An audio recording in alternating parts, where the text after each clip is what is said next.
Azusa marche avec assurance vers son immeuble de bureau. En entrant, plusieurs employés la regardent, la reconnaissant comme celle dont les propositions et les documents remportent souvent des prix. Au portique d'entrée, elle scanne son badge, mais la barrière ne bouge pas quand elle essaie de passer. En baissant les yeux, elle réalise que ce n'est pas son badge qu'elle a scanné, mais une carte de visite pour des services de plomberie. Pendant ce temps, au service publicité, Kosuke est stressé par la pile de travail à accomplir quand Azusa entre et se dirige vers son bureau. Plusieurs collègues la saluent, tandis que d'autres continuent d'arriver au bureau. Une fois les salutations terminées, tout le monde se met rapidement au travail. Minoru s'approche d'Azusa, inquiète, car l'un des influenceurs contactés pour une promotion n'est plus disponible. Elle demande si Azusa a une solution. Azusa rappelle froidement à Minori que c'est sa responsabilité de gérer ce problème, et qu'elle aurait dû venir préparer avec la proposition plutôt que de demander des idées. Néanmoins, Azusa suggère que si l'influenceur ne peut pas participer, il pourrait utiliser un remplaçant, car plusieurs autres talents sont disponibles pour le projet. Elle se dirige ensuite vers Kosuke, lui remettant les documents qu'elle a corrigés pour lui, afin qu'il puisse les transmettre au service de planification. Remarquant son bureau en désordre, elle le réprimande, incitant Kosuke à ranger précipitamment. Azusa est bientôt appelée par leur patron, Eiji. Alors qu'elle se dirige vers lui, deux collègues s'extasient sur sa fiabilité. Cependant, Kosuke marmonne qu'Azusa est en fait assez effrayante. Les filles acceptent à contre-cœur, admettant qu'elle pourrait être plus gentille. Quand Azusa atteint Eiji, il l'informe d'une nouvelle recrue qui rejoindra le département. Il veut qu'elle le forme. Une lueur d'incertitude traverse les yeux d'Azusa, mais Eiji la rassure en disant que le nouveau venu est talentueux et devrait s'adapter rapidement. Il ajoute que cela bénéficierait à l'entreprise si quelqu'un d'aussi accompli qu'Azusa le formait. Azusa sourit au compliment et accepte la tâche, bien qu'intérieurement, elle déplore la situation. Elle a travaillé dur pour cultiver une image distante et réservée, spécifiquement pour éviter d'être invitée aux soirées arrosées après le travail. Malheureusement, Eiji semble ignorer cela et continue de croire qu'elle s'entend bien avec tout le monde. Cette pensée la rend encore plus morose, bien qu'elle se résolve à rester professionnelle. Avant qu'elle ne puisse y penser davantage, une voix énergique salue le département. Se retournant, Azusa voit la nouvelle recrue, Yu, saluer Eiji. La surprenant à le regarder, Yu s'excuse d'interrompre leur conversation. Eiji les présente, incitant Yu à se présenter poliment à Azusa. Azusa salue froidement Yu en retour, bien qu'intérieurement, elle ne puisse s'empêcher de s'extasier sur son apparence juvénile et charmante. Pourtant, elle refuse de montrer ses émotions, sachant qu'Eiji lui confie la responsabilité d'enseigner à Yu tout ce qu'elle sait. Le regardant, elle se jure silencieusement qu'elle fera de son mieux pour le former, malgré ses faibles compétences en communication. Azusa emmène Yu dans la salle de merchandising et explique que l'entreprise a commencé comme développeur de jeux, mais s'est depuis étendue à d'autres industries comme l'habillement, l'immobilier, et plus encore. Elle souligne que comme l'entreprise couvre un si large éventail d'activités, leur département gère constamment plusieurs projets à la fois. Elle lui fait ensuite rapidement visiter les différentes parties du bâtiment, leur bureau, la cuisine, le photocopieur, les toilettes les plus proches, et même l'espace de collation gratuite.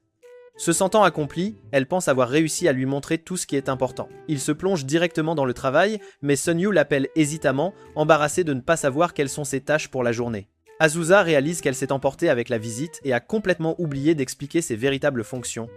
Reprenant son calme, elle lui dit fermement qu'il la rejoindra à une réunion d'affaires et que pour l'instant, son rôle est de l'observer et de la suivre. Avant de partir, elle insiste pour qu'il s'entraîne à échanger des cartes de visite, car c'est une partie essentielle de l'étiquette professionnelle.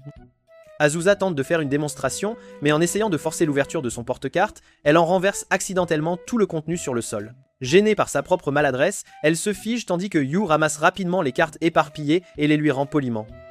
Comme prévu, Azusa et Yu accueillent leurs invités à l'entrée de l'entreprise et les escortent à la salle de réunion. Elle demande si Yu peut se joindre à eux, et il se présente avec aisance, offrant sa carte de visite comme elle l'avait montré plus tôt. Elle commence sa présentation. Au début, elle semble impeccable, mais intérieurement, elle est déstabilisée par le regard attentif de Yu, ce qui la rend encore plus consciente d'elle-même. La réunion s'avère difficile pour elle, car elle passe tout le temps à lutter contre ses nerfs. Après la réunion, Yu complimente Azusa sur son apparence professionnelle, bien qu'elle se sente mentalement épuisée. Elle réalise que c'est presque l'heure du déjeuner et se demande s'il est approprié pour elle, en tant que supérieure, de l'inviter. Elle commence à sourire à elle-même en pensant à un bon restaurant où il pourrait aller. Yu remarque le sourire, mais est surpris lorsque son expression bascule soudainement vers la panique. Dans son monologue intérieur, Azusa s'inquiète de savoir si l'invité à déjeuner serait considéré comme du harcèlement. Elle s'inquiète aussi de paraître froide ou inapprochable si elle ne l'invite pas. Son anxiété s'intensifie alors qu'elle se demande quel genre de conversation elle pourrait gérer pendant le repas. Yu, remarquant son air troublé, ne commente pas. Gênée, Azusa annonce brusquement qu'elle a une autre réunion et lui dit de prendre son déjeuner sans elle. Elle s'éloigne précipitamment, essayant de cacher la rougeur de son visage. Une fois qu'elle a mis assez de distance entre eux, elle glisse le long du mur et soupire, se demandant comment elle est censée le guider, alors que sa personnalité rend même les interactions les plus simples si difficiles. À la fin de la journée, Yu s'approche d'elle pour dire qu'il rentre chez lui. Azusa acquiesce, puis se réprimande silencieusement d'avoir semblé si brusque. Avant de partir, Yu la remercie de s'être occupé de lui, admettant qu'il avait été très nerveux pour son premier jour.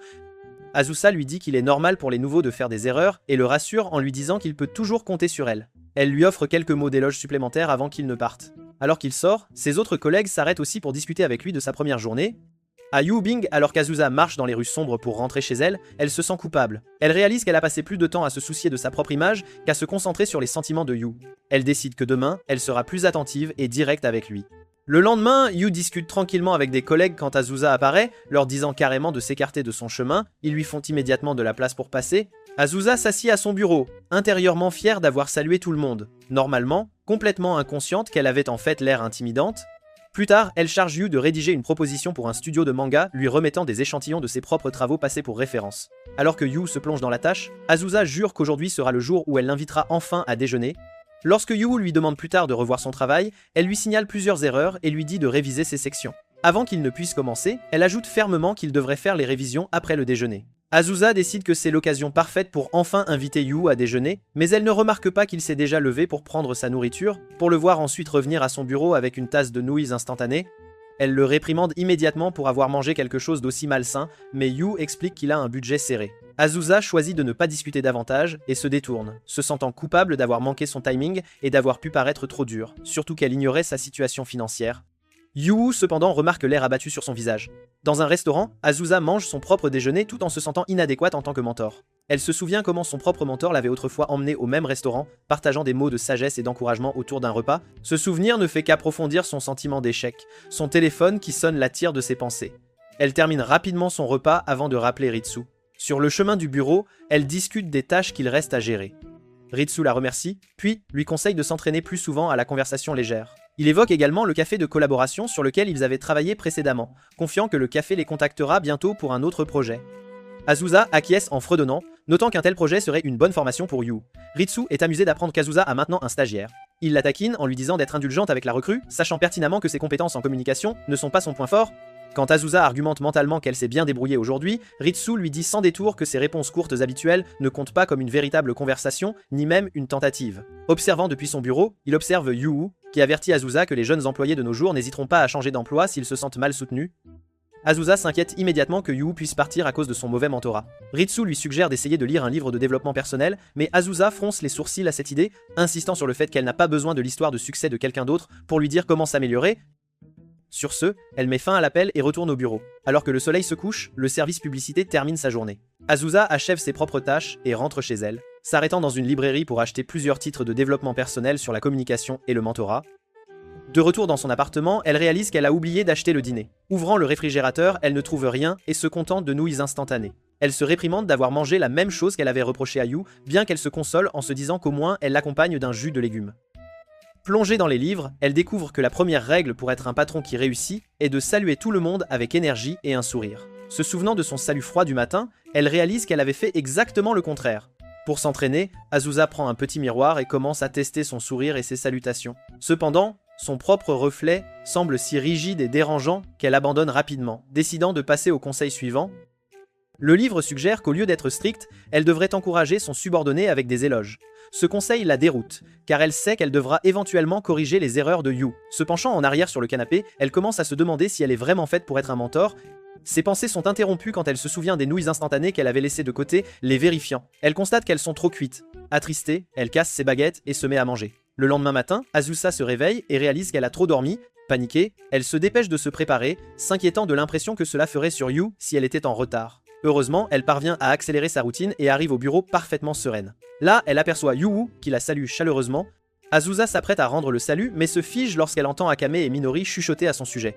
Elles disent qu'elle est stricte et effrayante, et que la seule raison pour laquelle elle s'en sort avec son manque de compétences sociales est qu'elle est si bonne dans son travail. Les mots piquent et Azusa laisse tomber sa tablette, révélant des post-it remplis de rappels sur la communication. Yu les ramasse rapidement et lui rend soigneusement la tablette.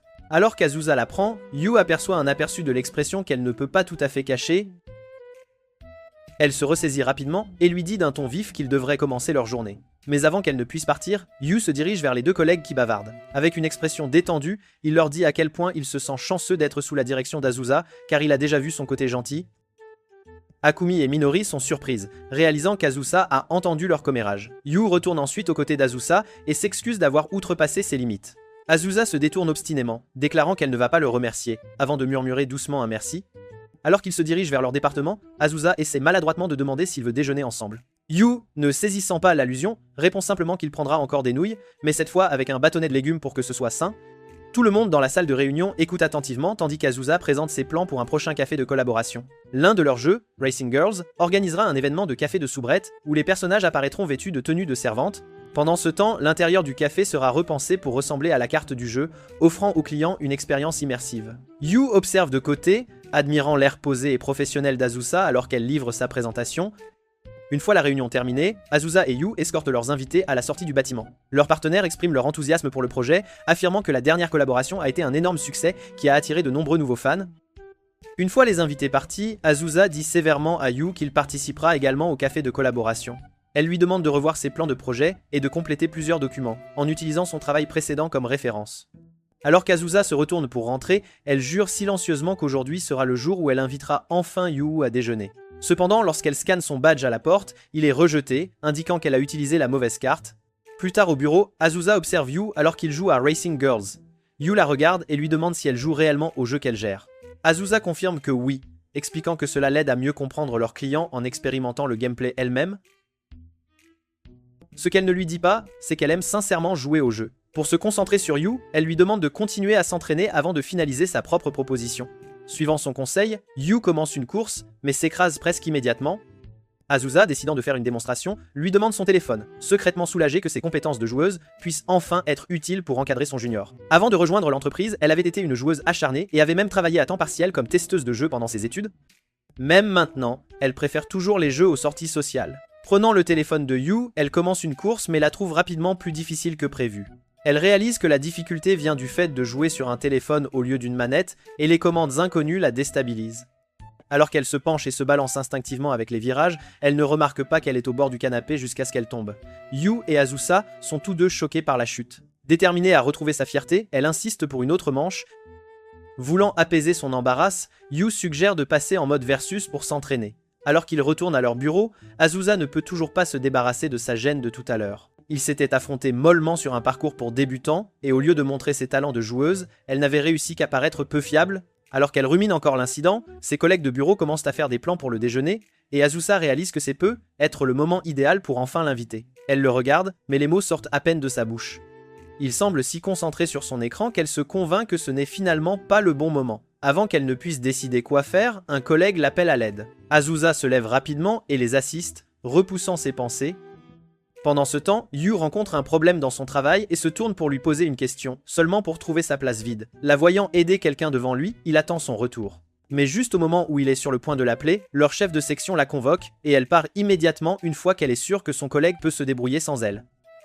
Un collègue de bureau invite Yu à déjeuner, disant qu'il y a quelque chose qu'il veut discuter avec lui. Azusa, saisissant des bribes de leur conversation, se réprimande mentalement d'avoir encore manqué sa chance. Elle essaie de se reconcentrer sur la tâche assignée par leur chef de section, bien que son esprit ne cesse de revenir à Yu. À son grand soulagement silencieux, Yu décline l'offre, expliquant qu'il a apporté son propre déjeuner. Azusa se sent étrangement réconfortée par cela, même si elle est toujours distraite pendant sa réunion. Une fois revenue à son bureau, elle décide de l'inviter enfin à déjeuner, seulement pour se souvenir qu'il avait déjà dit qu'il avait préparé son repas. Elle envisage de l'inviter pour le déjeuner de demain à l'avance, mais pense que cela pourrait paraître trop direct et elle ne veut pas qu'il se sente sous pression. Juste au moment où elle débat de ce qu'il faut faire, elle entend le froissement d'un sac en plastique heurtant un bureau.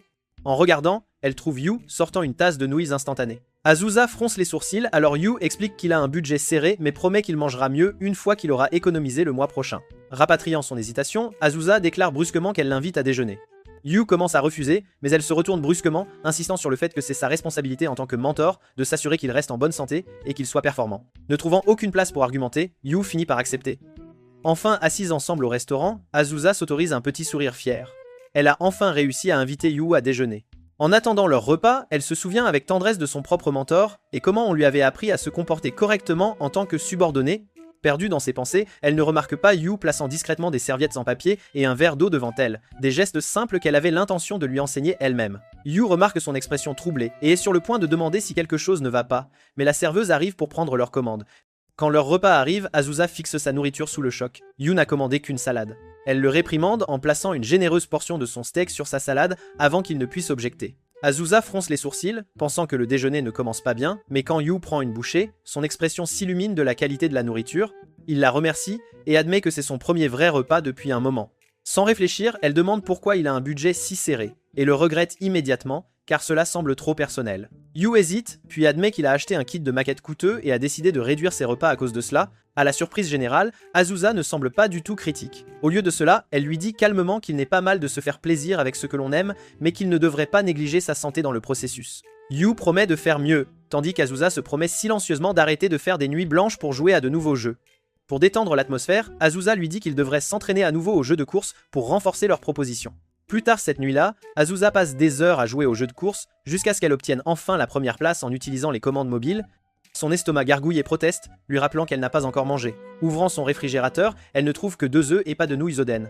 Alors elle se contente de nouilles instantanées au curry et d'une boisson aux légumes. En regardant sa nourriture, elle réalise qu'elle n'a aucun droit de faire la morale à Yu sur les repas sains quand elle fait la même chose elle-même.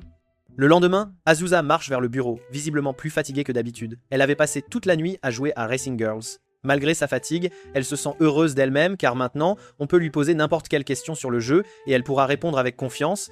Au travail, Azusa observe Yu assis à côté d'elle. Il semble troubling par quelque chose, ce qui lui rappelle avec tendresse comment elle était quand elle était encore une débutante. Elle se souvient que le conseil de son mentor était de toujours poser des questions quand c'était nécessaire.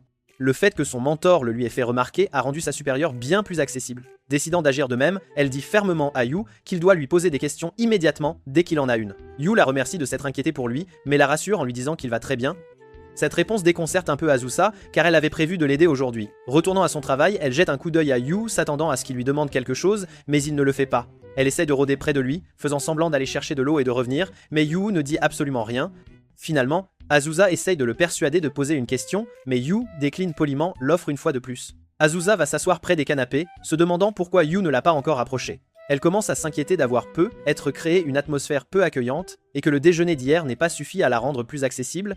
Elle décide que la solution est simple. Tout ce qu'elle a à faire, c'est de l'inviter à sortir de nouveau aujourd'hui. Si elle lui montre à quel point elle peut être fiable et s'assure qu'il mange correctement, il pourrait se sentir suffisamment à l'aise pour venir la voir et lui demander de l'aide. Son plan en tête, Azusa retourne au bureau, bien décidée à inviter Yu à déjeuner. Cependant, elle l'entend discuter avec leurs collègues de leur projet pour le déjeuner. Yu accepte de les accompagner et suggère même d'inviter Azusa, mais les autres rejettent cette idée. Ils disent à Yu qu'Azusa ne veut jamais se joindre à eux et qu'elle assiste rarement aux fêtes d'entreprise non plus. Yu a l'air surpris mais accepte tout de même de manger avec eux. Entendant ses pas approcher de la sortie, Azusa s'enfuit rapidement, espérant qu'ils n'ont pas remarqué qu'elle écoutait aux portes. Une fois les portes de l'ascenseur fermées, elle jette un coup d'œil derrière le coin, se sentant de nouveau abattue d'avoir échoué à l'inviter à déjeuner. Azusa décide de passer sa pause déjeuner seule dans un parc voisin. Tandis qu'elle mange un repas modeste, elle réfléchit à la rapidité avec laquelle Yu a appris et à quel point il est déjà capable. Cette pensée l'inquiète, car s'il continue à assimiler les choses aussi vite, il pourrait bientôt trouver ses leçons superflues. Elle réalise aussi qu'elle ne lui a pas vraiment montré ses meilleurs côtés ces derniers temps. Avant qu'elle ne puisse y réfléchir davantage, son téléphone sonne. C'est un appel de l'un de leurs partenaires commerciaux et elle répond immédiatement d'un ton calme et posé, comme à son habitude. Pendant ce temps, Yu et ses collègues passent par le parc en revenant au bureau. Yu aperçoit Azusa au téléphone, travaillant avec diligence même pendant sa pause. Il s'arrête pour l'observer un instant, discrètement impressionné, jusqu'à ce que ses collègues l'appellent, et il se dépêche de les rejoindre. À la fin de la journée, Azusa remarque que Yu est toujours à son bureau. Elle essaie de lui offrir son aide, mais il insiste sur le fait qu'il n'a qu'à peaufiner la proposition et que tout le reste est déjà géré. À la sortie du bâtiment, Azusa scanne sa carte mais hésite à franchir complètement le portique. La culpabilité la ronge de laisser Yu travailler seule, alors elle retourne vers leur département. Quand elle le voit concentré à son bureau, elle se sent soudain timide à l'idée de l'interrompre. En essayant de se faufiler discrètement, elle est rapidement repérée par Yu. Gênée, elle explique qu'elle est revenue parce qu'elle avait oublié de terminer certaines tâches, puis s'assied et allume son ordinateur. Le temps passe et Azusa finit par rappeler à Yu qu'il devrait rentrer chez eux car le dernier train est sur le point de partir. Yu refuse, disant qu'il a presque fini, mais la remercie de s'inquiéter pour lui et lui dit qu'elle devrait partir avant lui. Puis, presque timidement, il admet qu'il trouve sa proposition inspirante. Pas seulement l'écriture elle-même, mais toute son éthique de travail. Il veut créer quelque chose dont elle sera fière. Quand il se tourne vers elle, il est surpris de voir des larmes monter dans ses yeux. Il lui offre des mouchoirs à la hâte, et Azusa lui dit que même s'il est bon de travailler dur, il ne devrait pas trop se pousser. Elle ajoute qu'il se débrouille vraiment bien, même bien mieux qu'elle ne le faisait à ses débuts. Yu la remercie d'être prévenante et de l'avoir invitée à déjeuner, admettant qu'il sait qu'elle préfère manger seule. Paniquée, Azusa lâche qu'elle voulait en fait manger avec lui, que ce n'était pas du tout un fardeau.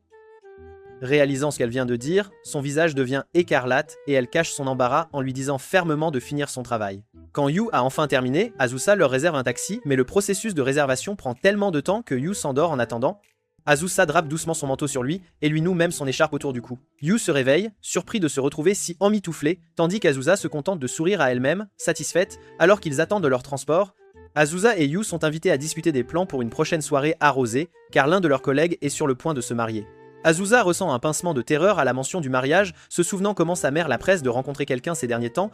Leur patron explique qu'il prévoit de combiner la célébration du mariage avec la fête de bienvenue de Yu en un seul événement. Il ajoute qu'il veut que Yu l'organise, disant que ce sera une bonne occasion pour lui d'apprendre à recevoir des invités.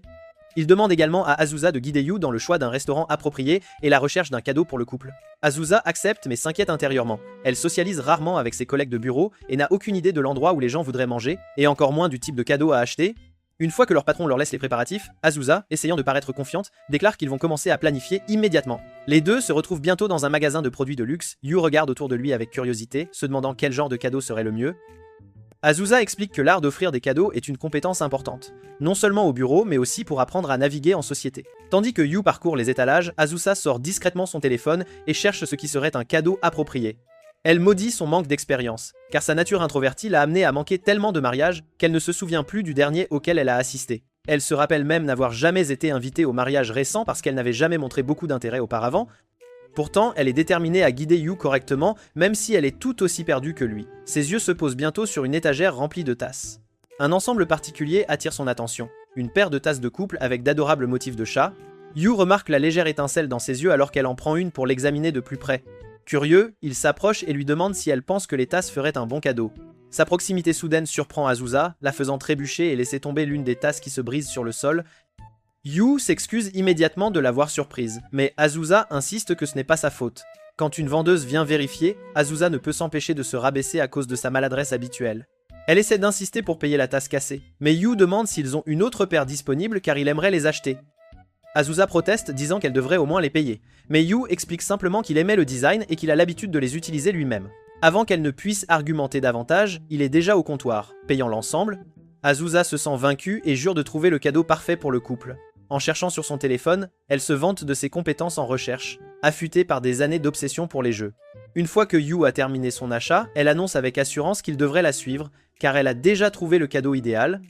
Une fois leurs achats terminés, ils s'arrêtent pour prendre un café. Yu remercie Azusa pour la merveilleuse idée d'offrir au couple une paire de serviettes, disant qu'il espère qu'ils apprécieront leur douceur. Il ajoute ensuite qu'il est surpris qu'Azusa prenne son café noir. Prenant un air confiant, Azusa explique qu'ajouter quoi que ce soit au café en dilue la saveur originale. Yu a l'air impressionné mais admet qu'il préfère son café avec un peu de sucre. Il prend une gorgée, et Azusa jette un regard envieux à sa tasse, se demandant pourquoi elle avait dû paraître si prétentieuse. Elle se souvient que son mentor buvait toujours du café noir devant elle, et espérait imiter sa sophistication. Se convainquant que le café est juste censé la tenir éveillée, Azusa prend une gorgée mais hurle immédiatement alors que l'amertume l'envahit. Yu, remarquant sa réaction, propose d'aller chercher de la crème ou du sucre, ce à quoi elle répond rapidement qu'il devrait boire les deux. Après avoir ajusté sa boisson, son humeur s'éclaircit jusqu'à ce qu'elle réalise qu'elle vient de s'embarrasser devant son subordonné. Essayant de retrouver son calme, Azusa change de sujet, disant qu'il devrait passer à la tâche suivante, réserver un lieu pour la fête. Les célébrations étant prévues juste avant la Golden Week, elle craint que la plupart des endroits ne soient déjà entièrement réservés. Ils sortent leur téléphone pour chercher de bons restaurants. Tandis que Yu parle des lieux possibles, Azusa se retrouve distraite, l'observant discrètement à la place. Plutôt que de se concentrer sur ses suggestions, elle commence à se demander si Yu aime boire et se met à penser aux petites choses qu'elle a apprises sur lui jusqu'à présent. Remarquant son regard, Yu essaie d'attirer son attention mais Azusa lui demande brusquement s'il aime boire. Yu admet qu'il n'est pas vraiment amateur d'alcool. Azusa frappe ses mains de joie, heureuse de constater qu'ils partagent le même sentiment. Se reprenant, elle se calme et lui dit qu'il n'y a pas besoin de se forcer car boire est meilleur quand c'est partagé avec des gens avec qui l'on se sent à l'aise. Yu la remercie d'avoir dit cela, soulagé de ne pas avoir à faire semblant. Il mentionne ensuite qu'il a entendu dire qu'Azusa sautait habituellement les soirées arrosées. Sentant l'inquiétude dans son ton, Azusa le rassure en lui disant qu'elle y assistera car cette fête célèbre aussi son arrivée dans l'entreprise. Azusa conseille à Yu qu'il est parfaitement acceptable de refuser une invitation à boire s'il n'a pas envie d'y aller. Yu se sent rassuré par ces mots, mais admet soudain qu'il aimerait boire avec elle un jour. Cette admission prend Azusa au dépourvu et elle lâche qu'elle ne voit aucun intérêt à boire avec lui. Elle regrette instantanément ses paroles, se réprimandant intérieurement d'avoir semblé si froide alors que Yu n'avait fait que tenter d'être amicale. Incapable de trouver un moyen de se rétracter, elle attrape précipitamment son téléphone et lui dit qu'ils doivent réserver un restaurant dès que possible. Le lendemain matin, Azusa se rend au travail, toujours accablée par la culpabilité d'avoir repoussé Yu. Quand elle arrive à son bureau, elle remarque la tasse à motif de chat posée à côté de son ordinateur. Elle interroge Yu à ce sujet et il explique nerveusement qu'il n'a vraiment besoin que d'une seule tasse. Il ajoute qu'il a remarqué à quel point elle semblait aimer cet ensemble particulier, alors il a décidé de lui donner l'autre en signe de gratitude. Touchée et gênée, Azusa lui dit maladroitement qu'elle l'utilisera comme porte-brosse à dents. Ce soir-là, la soirée bière a enfin lieu. Azusa est chargée de porter le toast d'ouverture. Elle le fait bref, disant à tout le monde qu'ils devraient blâmer leur patron de l'avoir forcé à le faire, car elle n'a pas de mots sentimentaux préparés. Elle félicite sa collègue pour ses fiançailles et lève son verre pour lancer le toast. Assise à côté de la collègue nouvellement fiancée et de leur patron, Azusa est remerciée d'avoir aidé à tout organiser et d'avoir enfin participé à un événement d'entreprise. Quand son patron lui propose de lui servir un verre, elle refuse poliment, lui en servant un à la place par respect, tout en remplissant son propre verre de thé. Elle jette un coup d'œil vers Yu, qui est assis avec un autre groupe, et s'inquiète discrètement de la façon dont il se porte.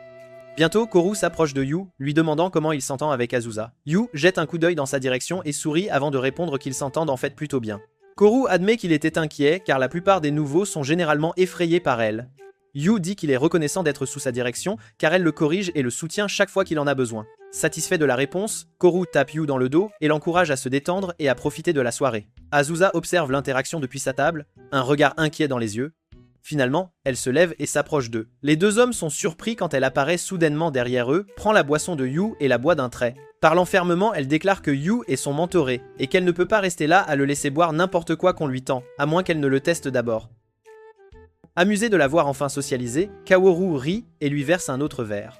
Azusa finit par s'asseoir entre Koru et Yu, sentant déjà les effets de l'alcool. Minare leur offre de la nourriture, et quand Koryu essaie de servir un autre verre à Yu, Azusa verse rapidement un verre de thé et le pousse devant lui, insistant pour qu'il boive cela à la place. Koryu lui dit qu'elle devrait juste laisser Yu boire un peu. Embarrassée, Azusa s'excuse et se dirige vers la salle de bain. Après un moment, Yu remarque qu'elle n'est pas revenue. Yu jette un coup d'œil par la porte et la trouve dehors. Yu va la voir et elle essaie de faire comme si tout allait bien, mais finit par admettre qu'elle se sent un peu malade. Elle lui dit qu'elle va rentrer chez elle avant et Yu propose de récupérer ses affaires. Quand Yu retourne dans la pièce, les autres expriment leur déception qu'Azusa parte, d'autant plus que c'était la première fois qu'elle participait à l'une de leurs soirées. Koru insiste qu'Azusa peut rentrer chez elle, mais que Yu devrait rester et continuer à boire avec eux. Yu essaie de s'éclipser pour livrer les affaires d'Azusa, mais ses collègues ne le laissent pas partir. C'est alors qu'Azusa rentre dans la pièce avec une expression sévère. Elle annonce qu'elle a reçu un appel d'un client insatisfait de la performance de Yu et qu'elle doit en discuter avec lui immédiatement. Yu a l'air confus au début, car il ne se souvient pas avoir fait d'erreur, mais quand il capte le regard subtil d'Azusa, il réalise qu'elle lui donne une chance de s'échapper. Jouant le jeu, il s'excuse auprès du groupe et s'excuse rapidement pour s'occuper de questions de travail. Alors qu'il rentre de la fête, Azusa s'excuse d'avoir fait une scène et de l'avoir entraîné si tôt. Yu lui dit qu'il est en fait reconnaissant car il ne voulait pas vraiment boire au départ. Soulagé, Azusa a toujours l'air pâle, alors Yu suggère qu'il se repose avant de continuer. Assise sur un banc voisin, Azusa demande avec hésitation si Yu la trouve une mentor effrayante. Elle explique qu'elle l'a remarqué nerveux pendant la fête et s'est demandé si elle en était la cause. Yu admet qu'il était nerveux, mais seulement parce que c'était sa première fête de bureau, donc cela n'avait rien à voir avec elle. Après un bref moment de silence, Azusa esquisse lentement un sourire et dit à Yu que prendre des respirations lentes et profondes peut aider chaque fois qu'il se sent nerveux. Yu lui rend son sourire et dit qu'il ne la trouve pas du tout effrayante. En fait, elle a été gentille avec lui tout le temps. Il se souvient avec tendresse de la première fois qu'ils se sont rencontrés, alors qu'il répétait nerveusement pour son entretien et qu'Azusa l'avait aperçu par hasard. Elle lui avait dit de prendre des respirations calmes et régulières et de considérer l'entretien comme une occasion de mieux connaître l'entreprise. Il l'avait remercié alors et avait été curieux à son sujet depuis. Soudain, Azusa se lève de son siège et commence à marcher devant. Surpris, Yu lâche qu'il aimerait partager un verre avec elle un jour. À sa grande surprise, elle accepte d'un ton enjoué, admettant qu'elle veut lui apprendre beaucoup de choses et apprendre de lui aussi. L'humeur de Yu s'améliore à sa réponse, mais son soulagement se transforme rapidement en inquiétude quand il remarque que ses pas deviennent chancelants. Avant qu'il ne puisse réagir, Azusa s'effondre presque, l'alcool la rattrapant enfin. Le lendemain, Azusa réprimande Yu de ne pas avoir pris de douche. Il s'excuse, expliquant qu'après l'avoir raccompagnée chez elle, il a manqué le dernier train et a fini par rester chez un ami, où il s'est endormi aussitôt. Elle se sent coupable en entendant son histoire, jusqu'à ce que ses yeux se posent sur une légère tache de rouge à lèvres sur sa chemise. Tirant des conclusions hâtives, elle suppose immédiatement qu'il est resté chez une petite amie. Karu le remarque aussi et le lui fait remarquer. Avant que Yu ne puisse expliquer, Karu est déjà parti, convaincu que Yu a une petite amie. Incapable de contenir sa curiosité, Azusa exige une explication. Gêné, Yu insiste que la tache de rouge à lèvres venait d'elle quand il l'a aidé à monter dans le taxi la nuit précédente. Le visage d'Azusa devient écarlate. Mortifiée, elle insiste pour qu'il enlève sa chemise afin qu'elle puisse lui en acheter une nouvelle, mais Yu recule rapidement car elle essaie de le déshabiller au milieu du bureau. Avant que la situation ne devienne plus gênante, leur patron les appelle. Il demande si tous les deux peuvent prendre sa place pour un voyage d'affaires à Okinawa pendant la Golden Week. Pendant le vol vers Okinawa, Azusa rappelle à Yu qu'ils ont un emploi du temps chargé devant eux. Yu lui offre un sourire confiant, promettant de faire de son mieux. Azusa tourne ensuite son regard vers la mer en contrebas, instantanément hypnotisée par l'eau bleue scintillante. Quand ils atterrissent, un représentant de l'entreprise les accueille et les informe qu'ils feront du covoiturage jusqu'au lieu de tournage. Le trajet en voiture est animé, rempli de bavardages parmi l'équipe de tournage. Au milieu des conversations, Yu révise ses notes et Azusa l'observe discrètement jusqu'à ce qu'ils arrivent à destination. La séance photo commence en douceur. Le mannequin, Nashiko, entre facilement dans le rythme, rendant le tournage sans effort. Yu, chargé de filmer les coulisses, demande à Azusa s'ils sont autorisés à enregistrer pendant les pauses. Azusa confirme qu'ils ont déjà la permission, mais lui rappelle d'informer toute personne qu'il prévoit de filmer. Yu demande ensuite pourquoi Azusa elle-même est en maillot de bain, supposant que seul Nashiko en porterait un. Avec un air de fierté, Azusa explique qu'il serait impoli de laisser Nashiko être la seule habillée de cette façon. Alors elle a décidé de se joindre à elle pour que les choses ne soient pas gênantes. Yu, gêné, répond que ce n'est vraiment pas nécessaire, puisque le mannequinat en maillot de bain fait partie du travail de Nashiko. Quand il remarque l'expression d'Azusa vaciller et son embarras, il se rétracte rapidement, admettant qu'il ne sait vraiment rien de l'étiquette des séances photos en maillot de bain. Soudain, une rafale de vent emporte le chapeau de soleil de Nashiko dans la mer. Sans hésitation, Azusa plonge à sa suite et parvient à le récupérer. Elle offre à tout le monde un sourire confiant en le brandissant victorieusement.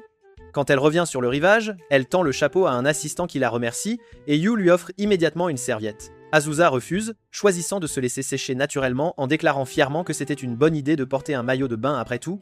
Yu dit qu'il en portera un aussi la prochaine fois qu'ils auront une séance photo en maillot de bain. Réalisant à quel point elle avait dû paraître excitée plus tôt, Azusa prend soudainement conscience d'elle-même.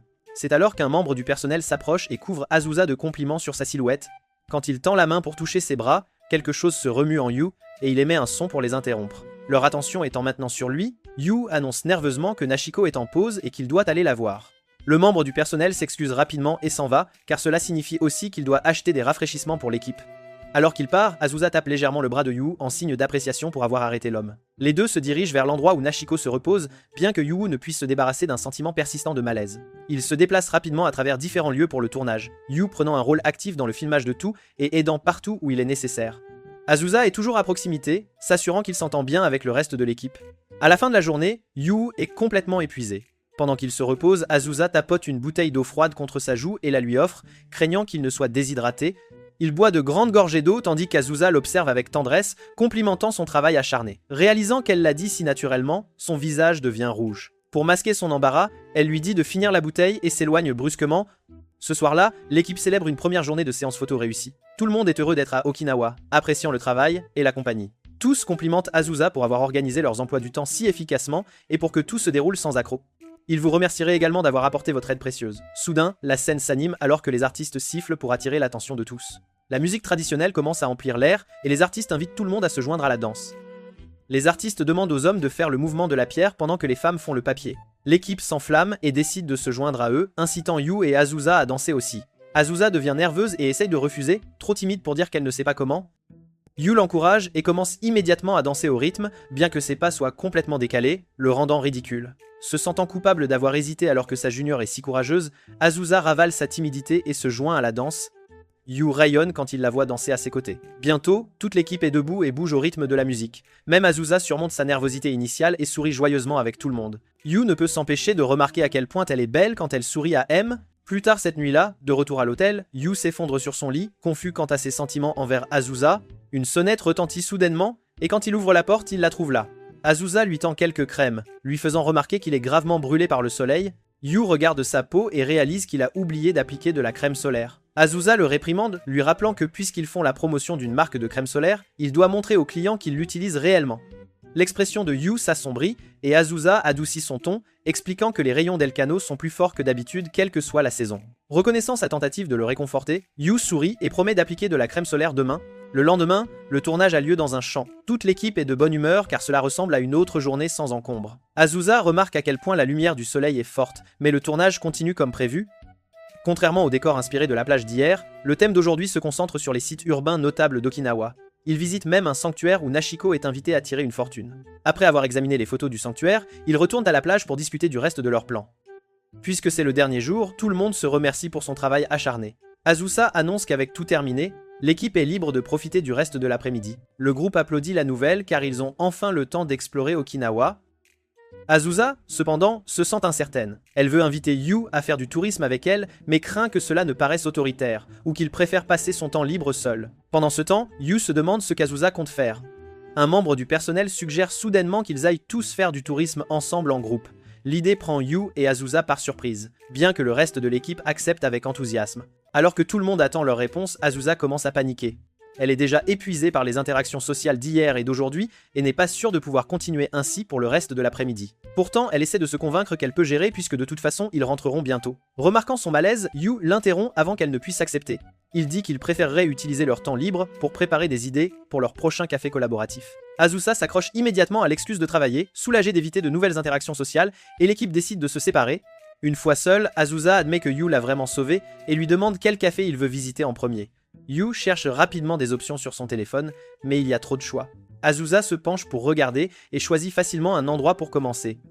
Il visite un café confortable à l'esthétique traditionnelle, où le thé est servi dans des tasses en argile. Azusa apprécie l'atmosphère relaxante pendant que Yu cherche d'autres cafés à découvrir. Leur prochain arrêt est un endroit célèbre pour ses parfaits, et ils ne peuvent s'empêcher d'être étonnés quand ils voient un groupe de filles à la table voisine commander un parfait géant comparé à leur taille normale. Au coucher du soleil, ils se retrouvent dans un café surplombant la mer. Yu commence à élaborer des plans pour le café Khaled, mais est distrait quand il remarque Azusa contemplant l'océan, son expression lumineuse et belle. Sur le chemin du retour vers le nouvel hôtel, Yu se sent plein d'énergie, heureux que leur dernier jour ait été passé à visiter des cafés. Il réalise à quel point les cafés d'Okinawa sont différents de ceux de Tokyo. Azusa, quant à elle, réfléchit à la diligence de Yu dans son travail. Malgré les longues heures, il ne s'est jamais plaint et a même utilisé son temps libre pour continuer à travailler. Elle espère qu'il a quand même réussi à profiter du voyage, même si c'était principalement pour le travail.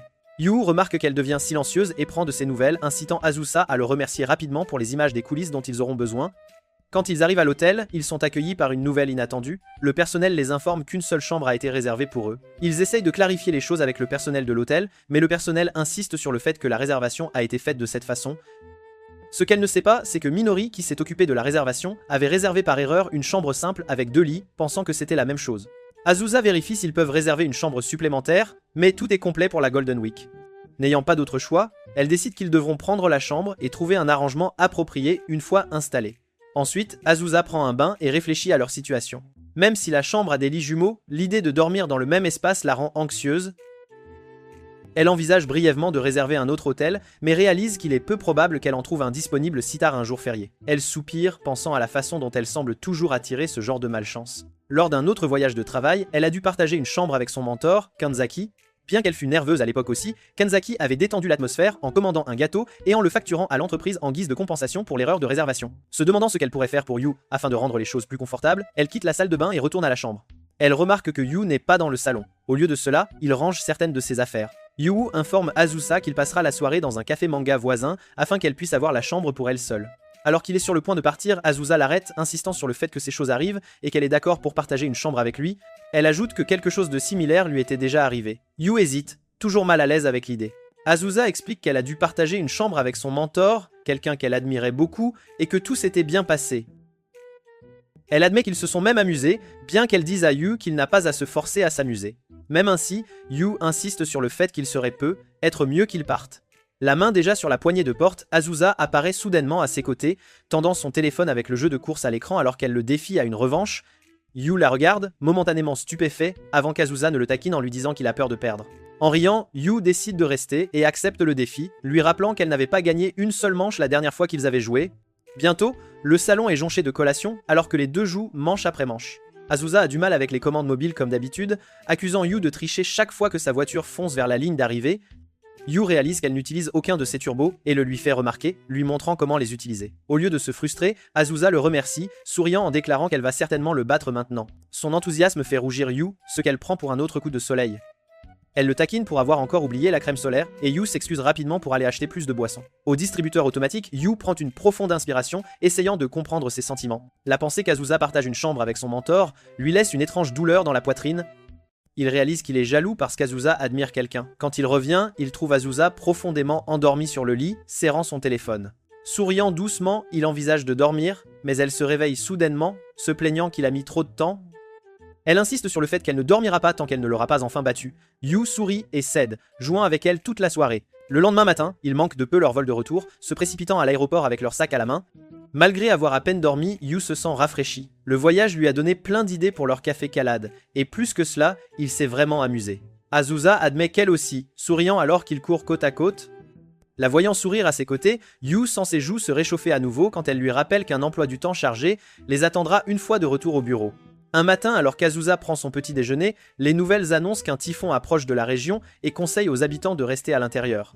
Azusa examine sa charge de travail et réalise que, même avec la vie, certaines tâches ne peuvent être accomplies qu'au bureau, ce qui signifie qu'elle devra risquer le déplacement. Elle hésite, se demandant si elle devrait faire venir Yu aussi. Il semble injuste de demander à un débutant de se déplacer par mauvais temps, mais elle aura besoin de lui pour la réunion et la date limite du projet de relations publiques pour la crème solaire approche à grands pas. Ses pensées dérivent vers leur voyage à Okinawa et le plaisir qu'elle a eu à travailler avec lui. Se surprenant à sourire et à rêvasser, elle secoue la tête et termine son petit déjeuner, rassemblant son équipement de pluie pour se préparer au trajet. Elle décide qu'elle s'assurera qu'il finisse tôt, afin que tu puisses rentrer chez toi avant que la tempête ne s'aggrave. Cependant, en sortant, elle oublie l'objet le plus important de tous, son parapluie. Quand elle arrive au bureau vide, elle est surprise de ne trouver personne d'autre. Mais alors, Yu la salue par derrière. Surprise, Azusa se retourne et cache rapidement sa nervosité en lui disant qu'il devrait travailler vite pour ne pas être pris dans le pire du typhon.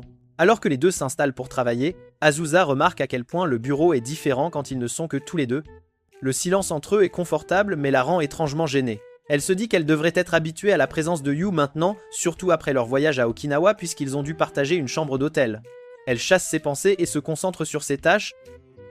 Sans s'en rendre compte, Yu la regarde occasionnellement alors qu'elle boit dans la tasse de chat qu'il lui a donnée. Quand ils terminent enfin ce dont ils ont besoin pour la réunion, Yu regarde par la fenêtre et fronce les sourcils. La pluie s'est déjà intensifiée. Azusa soupire, admettant qu'elle avait espéré finir avant qu'il ne commence à pleuvoir à verse. Elle s'inquiète ensuite à voix haute que les chaussures de Yu puissent être trempées. Yu admet qu'elles ne sont pas imperméables. Remarquant ses jolies bottes de pluie, il les complimente sans réfléchir. Le visage d'Azusa devient rouge, et elle masque son trouble en lui faisant la leçon d'acheter de vraies bottes de pluie de travail la prochaine fois, afin qu'il puisse être mieux préparé. Yu s'excuse, et ils descendent pour quitter le bâtiment. Dehors, la pluie bat lourdement contre le trottoir. Azusa marmonne qu'elle a oublié son parapluie, se réprimandant d'avoir taquiné Yu plus tôt alors qu'elle n'était pas mieux préparée. Sans hésiter, Yu insiste pour qu'elle utilise son parapluie. Avant qu'elle ne puisse refuser, il explique qu'il a un parapluie pliant de rechange dans son sac. À contre-cœur, elle accepte. Ils sortent, dans la tempête ensemble. Les vents fouettent autour d'eux, poussant leur parapluie dans toutes les directions. Azusa s'en sort mieux puisque Yu lui a donné le parapluie plus robuste, mais quand elle regarde en arrière, elle le voit lutter avec son parapluie plus petit qui plie sous la pression. Azusa insiste pour que Yu utilise le parapluie plus robuste pendant qu'elle prend le plus petit, mais Yu refuse obstinément et avance même si son parapluie continue de se replier sur lui. Azusa se rapproche, tendant son parapluie pour les couvrir tous les deux, disant que cela causerait des problèmes à leurs clients s'il arrivait trempé à la réunion. Yu sourit à sa gentillesse et propose de tenir le parapluie pour eux deux, prenant accidentellement sa main au passage, ce qui rend Azusa nerveuse. Alors qu'ils avancent péniblement sous la pluie ensemble, Azusa remarque que Yu positionne toujours le parapluie pour la protéger plus que lui-même, laissant son épaule se tremper sous la pluie. De près, elle ne peut s'empêcher de réaliser à quel point il est plus grand, puisque c'est la première fois qu'ils doivent être si proches l'un de l'autre. Quand ils atteignent le bureau du client, les clients s'excusent de leur avoir demandé de venir pendant une telle tempête. Azusa reste calme et les remercie d'avoir pris le temps de les rencontrer. Elle présente avec enthousiasme les échantillons de marchandises pour le prochain café collaboratif et laisse Yu discuter des articles en détail. Outre les produits, Yu explique le menu du café et comment il prévoit d'incorporer les dernières pistes de course qui seront publiées dans la prochaine mise à jour. Azusa l'observe attentivement et note à quel point il gère bien tout comme d'habitude. Elle se réprimande silencieusement d'avoir oublié son parapluie et d'avoir dû compter sur lui. Déterminée à se rattraper, elle décide de finir le travail tôt afin que tu puisses rentrer chez toi à l'avance. Après la réunion, ils se précipitent au bureau, Azusa avec un parapluie qu'elle venait d'acheter. Malgré les parapluies, ils finissent tous les deux trempés. Azusa lui jette immédiatement une serviette sur la tête et commence à lui sécher les cheveux. Ils sourient tous les deux alors qu'elle s'occupe de lui, et Azusa se souvient du chat de sa famille en le faisant. Ils retournent à leur étage, et elle lui dit ensuite d'accrocher sa veste pour qu'elle sèche, et Yu propose de lui apporter un café. Alors qu'il part, Azusa remarque qu'il a simplement drapé sa veste sur son bureau et s'inquiète qu'elle ne se froisse si elle est laissée ainsi. Elle la ramasse, surprise par sa taille, et se demande comment les gens sont censés accrocher correctement quelque chose d'aussi grand. Quand Yu revient avec leur café, il trouve Azusa portant et jouant avec son manteau. Il n'interrompt pas, trouvant discrètement la scène adorable à cause de la taille du manteau sur elle. Elle finit par remarquer qu'elle a été prise, et son visage devient rouge de gêne. Pour paraître professionnelle, elle essaye de faire comme si de rien n'était en le remerciant, simplement pour le café et en ne mentionnant même pas ce qu'elle faisait. Au fil des heures, Azusa remarque que la tempête pourrait atteindre Kanto plus tôt que prévu. Elle prend des bouchées de son sandwich en surprenant Yu, perdu dans ses pensées alors qu'il observe la pluie depuis leur fenêtre. Elle le taquine en disant qu'il pourrait en fait être excité par le typhon. Yu admet qu'il se sent un peu agité à cause de la tempête et Azusa lui dit qu'il cessera de se sentir ainsi une fois qu'il aura travaillé plus longtemps. Pour l'instant, il n'est encore qu'un enfant. Yu saisit le moment pour la taquiner, lui demandant si cela signifie qu'elle est aussi une enfant puisqu'elle jouait avec son costume. Azusa s'étouffe avec son sandwich et insiste sur le fait qu'il y a simplement des moments où elle veut être enfantine. Un éclair et un fort coup de tonnerre font sursauter Azusa et elle s'éloigne rapidement de la fenêtre vers une zone de son bureau où elle ne peut pas voir l'éclair. Yu remarque qu'elle pourrait avoir peur de la foudre et du tonnerre et la rassure en lui disant que la foudre frapperait très probablement un paratonnerre puisqu'ils sont dans le quartier des affaires. Azusa essaye de se calmer, mais un autre grondement de tonnerre la rend toujours mal à l'aise malgré qu'elle ne voit plus l'éclair. Pour la distraire, Yu suggère de jouer à un jeu de mots. Elle accepte, et quand Yu se trompe rapidement, elle commence à rire. Quand elle se calme, Yu lui fait remarquer que l'éclair est déjà passé, et Azusa se sent assez calme et déterminée pour finir le travail. Alors que la journée touche à sa fin, la pluie recommence à s'intensifier. Elle conseille à Yu de rentrer tôt, avant que les trains ne s'arrêtent. Yu hésite, réalisant qu'Azusa prévoit de rester. Elle admet qu'elle le fera car il y a encore des tâches qu'elle ne peut faire qu'au bureau, et elle veut les terminer maintenant puisqu'elle travaillera de chez elle demain. Au lieu de partir, Yu propose d'aider pour qu'elle puisse rentrer plus tôt. Touchée par sa prévenance, Azusa lui demande de récupérer des documents au service des ventes pendant qu'elle assiste à une réunion en ligne. Elle lui dit de simplement laisser les papiers sur son bureau après et de rentrer directement chez lui. Alors qu'elle se déplace dans une autre pièce pour la réunion, elle ne peut s'empêcher de penser à la gentillesse de Yu. Au service des ventes, Yu trouve Tsukahara, un ancien de son école. Le voyant là, Tsukahara décide d'engager une petite conversation avec Yu. Tsukahara se plaint de toutes ses échéances aujourd'hui et demande à Yu s'il peut lui donner certaines de ses tâches afin qu'il puisse rentrer plus tôt. Pendant ce temps, Azusa termine sa réunion et remarque l'heure tardive. Le vent dehors semble beaucoup plus fort maintenant et elle se demande si les trains circulent toujours. Quand elle retourne à son bureau, elle est surprise de trouver Yu toujours là. Bien qu'elle veuille lui demander pourquoi il n'est pas parti, elle lui dit plutôt qu'il devrait se dépêcher de partir pour pouvoir prendre un train. Mais Yu dit qu'elle devrait y aller car un seigneur lui a demandé de l'aide, alors il prévoit de faire des heures supplémentaires. La patience d'Azusa cède. Elle se précipite au service des ventes et confronte Tsukahara, lui disant de ne pas refiler son travail à Yu. Tsukahara insiste que ce n'était qu'une demande et qu'il n'a pas forcé Yu à faire quoi que ce soit. Mais Azusa rétorque qu'il a utilisé son ancienneté pour faire obéir Yu, expliquant que demander de l'aide à un junior est pratiquement un ordre qu'ils ne peuvent refuser. Elle accuse Tsukahara d'en profiter. Azusa dit fermement à Tsukahara qu'elle ne tolérera pas que son junior fasse des heures supplémentaires par un si mauvais temps et lui ordonne de faire son propre travail. Sur ce, elle quitte le département en trombe. Tsukahara présente de rapides excuses à Yu, qui sourit et le remercie avant de courir après Azusa. Yu la rattrape et Azusa lui dit de simplement refuser les heures supplémentaires la prochaine fois. Avant de partir, il vérifie si les trains circulent toujours. Une fois que Yu confirme, Azusa essaye de montrer le chemin vers la gare mais manque de se faire emporter par le vent. Elle se retire rapidement à l'abri du bâtiment et tous les deux regardent dehors, se demandant comment ils vont même s'en sortir vivants. Azusa suggère que puisque la pluie est si forte et qu'ils seront mouillés de toute façon, ils devraient simplement courir. Yu, cependant, suggère qu'ils partagent un parapluie à la place. Il insiste sur le fait que c'est plus sûr que de courir, arguant qu'au moins ils auront une certaine protection si quelque chose vole vers eux. Pour la convaincre, il ajoute qu'en des moments pareils, être un homme peut être utile puisqu'il est assez fort pour ne pas être emporté et peut maintenir le parapluie stable pour eux deux. Il réalise que ces mots sonnent bizarrement et souligne qu'il voulait vraiment dire la force et rien d'autre. Azusa se retrouve à être d'accord et comme avant, elle finit par marcher très près de Yu. Ces mots lui font réaliser que même s'il est son junior, il est toujours un homme et cette pensée la rend nerveuse. En même temps, elle ne peut s'empêcher de remarquer à quel point il est fiable même en dehors du travail. Yu la regarde pour vérifier si elle va bien et admet que le parapluie n'aide pas vraiment beaucoup. Azusa insiste sur le fait que cela aide. Elle admet ensuite que la raison pour laquelle elle voulait courir plus tôt était qu'elle avait peur de rater le train. Yu rit de son honnêteté avant de s'excuser rapidement. Soudain, une forte rafale de vent arrache presque le parapluie de la main de Yu. Il le penche plus près d'Azusa pour l'empêcher de se mouiller. Azusa commence à protester, mais Yu suggère qu'elle se rapproche pour qu'ils puissent mieux les protéger tous les deux. Nerveusement, elle se rapproche jusqu'à ce qu'ils soient côte à côte sous le parapluie, marchant ensemble à travers la tempête. Azusa demande si Yu peut encore marcher correctement, et il dit qu'il va bien, ce qui la fait sourire. Heureusement, ils réussissent tous les deux à prendre le train, et sont surpris de constater qu'ils prennent en fait la même ligne pour rentrer chez eux. Azusa termine généralement le travail plus tard que Yu, donc il n'a jamais eu l'occasion de voyager avec elle auparavant. Ils font de petites conversations polies pour combler le silence gênant, et assez vite, le train s'arrête à la station d'Azusa. Avant qu'elle ne parte, Yu lui tend son parapluie, car il est plus robuste, et il mentionne qu'il habite tout près de son propre arrêt. Azusa sourit et accepte le parapluie, lui donnant également un petit paquet avant de descendre du train. Elle le remercie pour le travail qu'il a accompli ce jour-là, et le regarde s'incliner poliment juste avant que le train ne reparte. Quand elle arrive chez elle, Azusa accroche le parapluie de Yu à côté du sien, l'ajustant pour qu'ils soient bien proches l'un de l'autre. Elle ressent un soulagement tranquille, sachant qu'elle n'aura pas à affronter la tempête demain, même si une partie d'elle-même ne sait pas trop comment elle fera face à Yu non plus. Pendant ce temps, Yu arrive chez lui et commence à se sécher les cheveux avec la serviette qu'Azusa lui avait donnée. Pendant qu'il fait cela, il se demande s'il ne devrait pas acheter un adoucissant qui sent bon pour la laver. Azusa répète ses répliques en chemin vers le travail, prévoyant d'inviter Yu à prendre un verre pour le remercier de lui avoir prêté son parapluie, mais alors qu'elle approche de son service, elle aperçoit Yu en train de parler avec Miho qu'elle n'avait jamais rencontré auparavant. Elle ralentit le pas et écoute leur conversation, un étrange sentiment de jalousie s'agitant en elle. Au moment où elle le réalise, elle le chasse et se dit qu'elle devrait être heureuse pour Yu. Mentalement, elle l'encourage plutôt. En écoutant plus longtemps, elle les entend parler de feux d'artifice. Supposant que l'événement aura lieu bientôt, elle décide de reporter l'invitation de Yu à prendre un verre et commence à s'éloigner. Cependant, elle se fige lorsqu'elle entend Akemi et Minori s'immiscer soudainement dans la conversation, demandant si elles peuvent se joindre à Yu et Miho pour regarder les feux d'artifice. L'irritation monte en elle car elle trouve impoli que ses collègues interrompent la conversation de Yu juste pour s'inviter. Plus elle écoute, plus elle sent qu'Akemi et Minori dépassent les bornes. Voyant Yu et Miho lutter poliment pour refuser leurs aînés, Azusa décide finalement d'intervenir. Elle s'approche et annonce qu'elle se joindra à eux également. Sa déclaration inattendue fait reculer instantanément Akemi et Minori, qui s'excusent nerveusement et laissent le groupe seul. Azusa est secrètement soulagée que sa réputation de seigneur inapprochable joue toujours en sa faveur.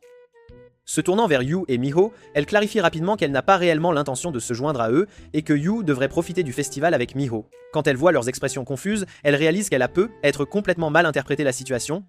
Peut être qu'ils avaient voulu y aller avec leurs aînés après tout. Mais avant qu'elle ne puisse se corriger, Yu et Miho l'invitent tous deux à se joindre à eux pour regarder les feux d'artifice. Tous les trois se dirigent vers la salle de pause pour discuter. Miho se présente comme une nouvelle recrue du service des relations publiques. Azusa se présente également, et Miho dit joyeusement qu'elles ont l'impression de déjà se connaître car elle a tellement entendu parler d'Azusa.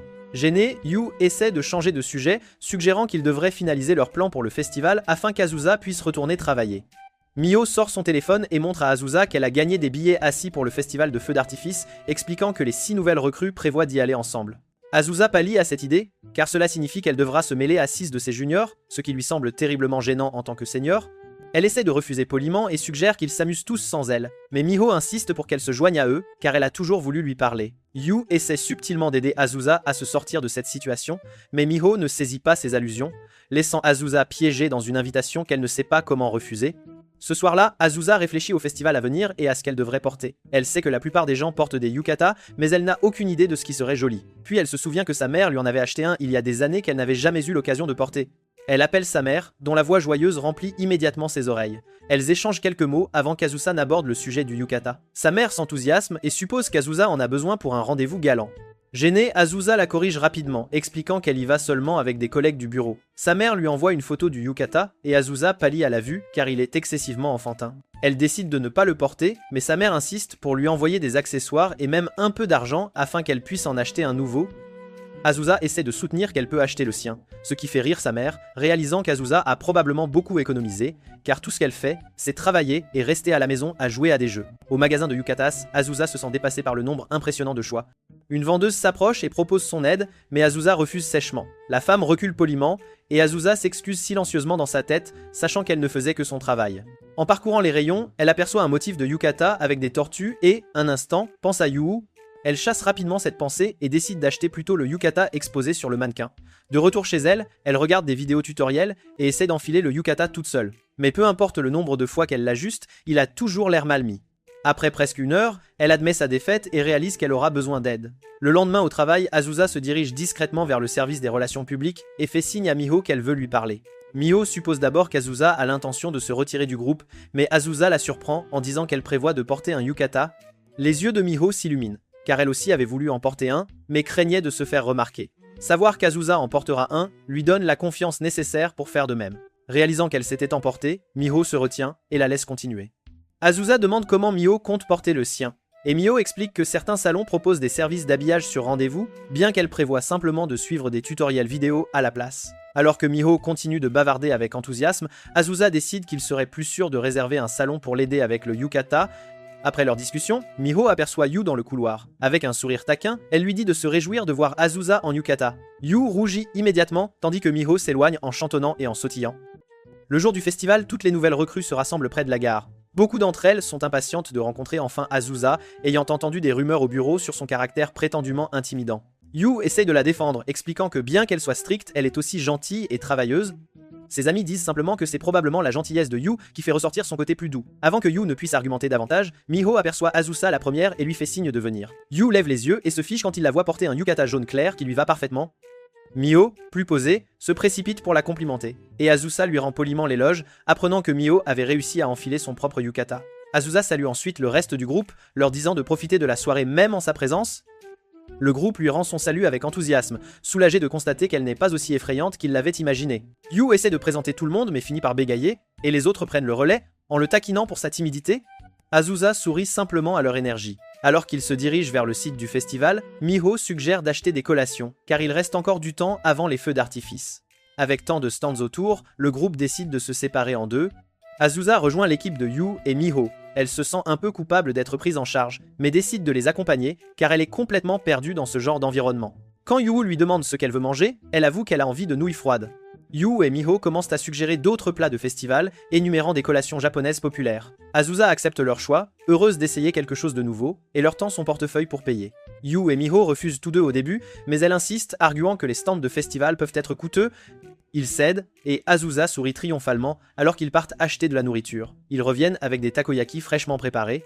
Miho suggère de les manger tant qu'ils sont encore chauds, et elle et Yu mettent les morceaux fumants dans leur bouche, les refroidissant habilement en les mâchant. Azusa essaie de suivre leur exemple, mais le takoyaki lui brûle la bouche. Ils achètent rapidement de la glace pilée à Azusa, et la douceur fraîche apaise instantanément sa langue brûlée. Yu s'excuse de l'avoir encouragé à le manger alors que le takoyaki était encore chaud. Tous les trois finissent par se tenir dans un coin, savourant leur nourriture tandis que le festival bourdonne autour d'eux. Yu se demande à voix haute pourquoi la nourriture de festival a toujours meilleur goût que la nourriture normale. Il dit qu'il mange souvent des yakisoba à la maison, mais d'une manière ou d'une autre, ceux des festivals ont toujours un goût spécial.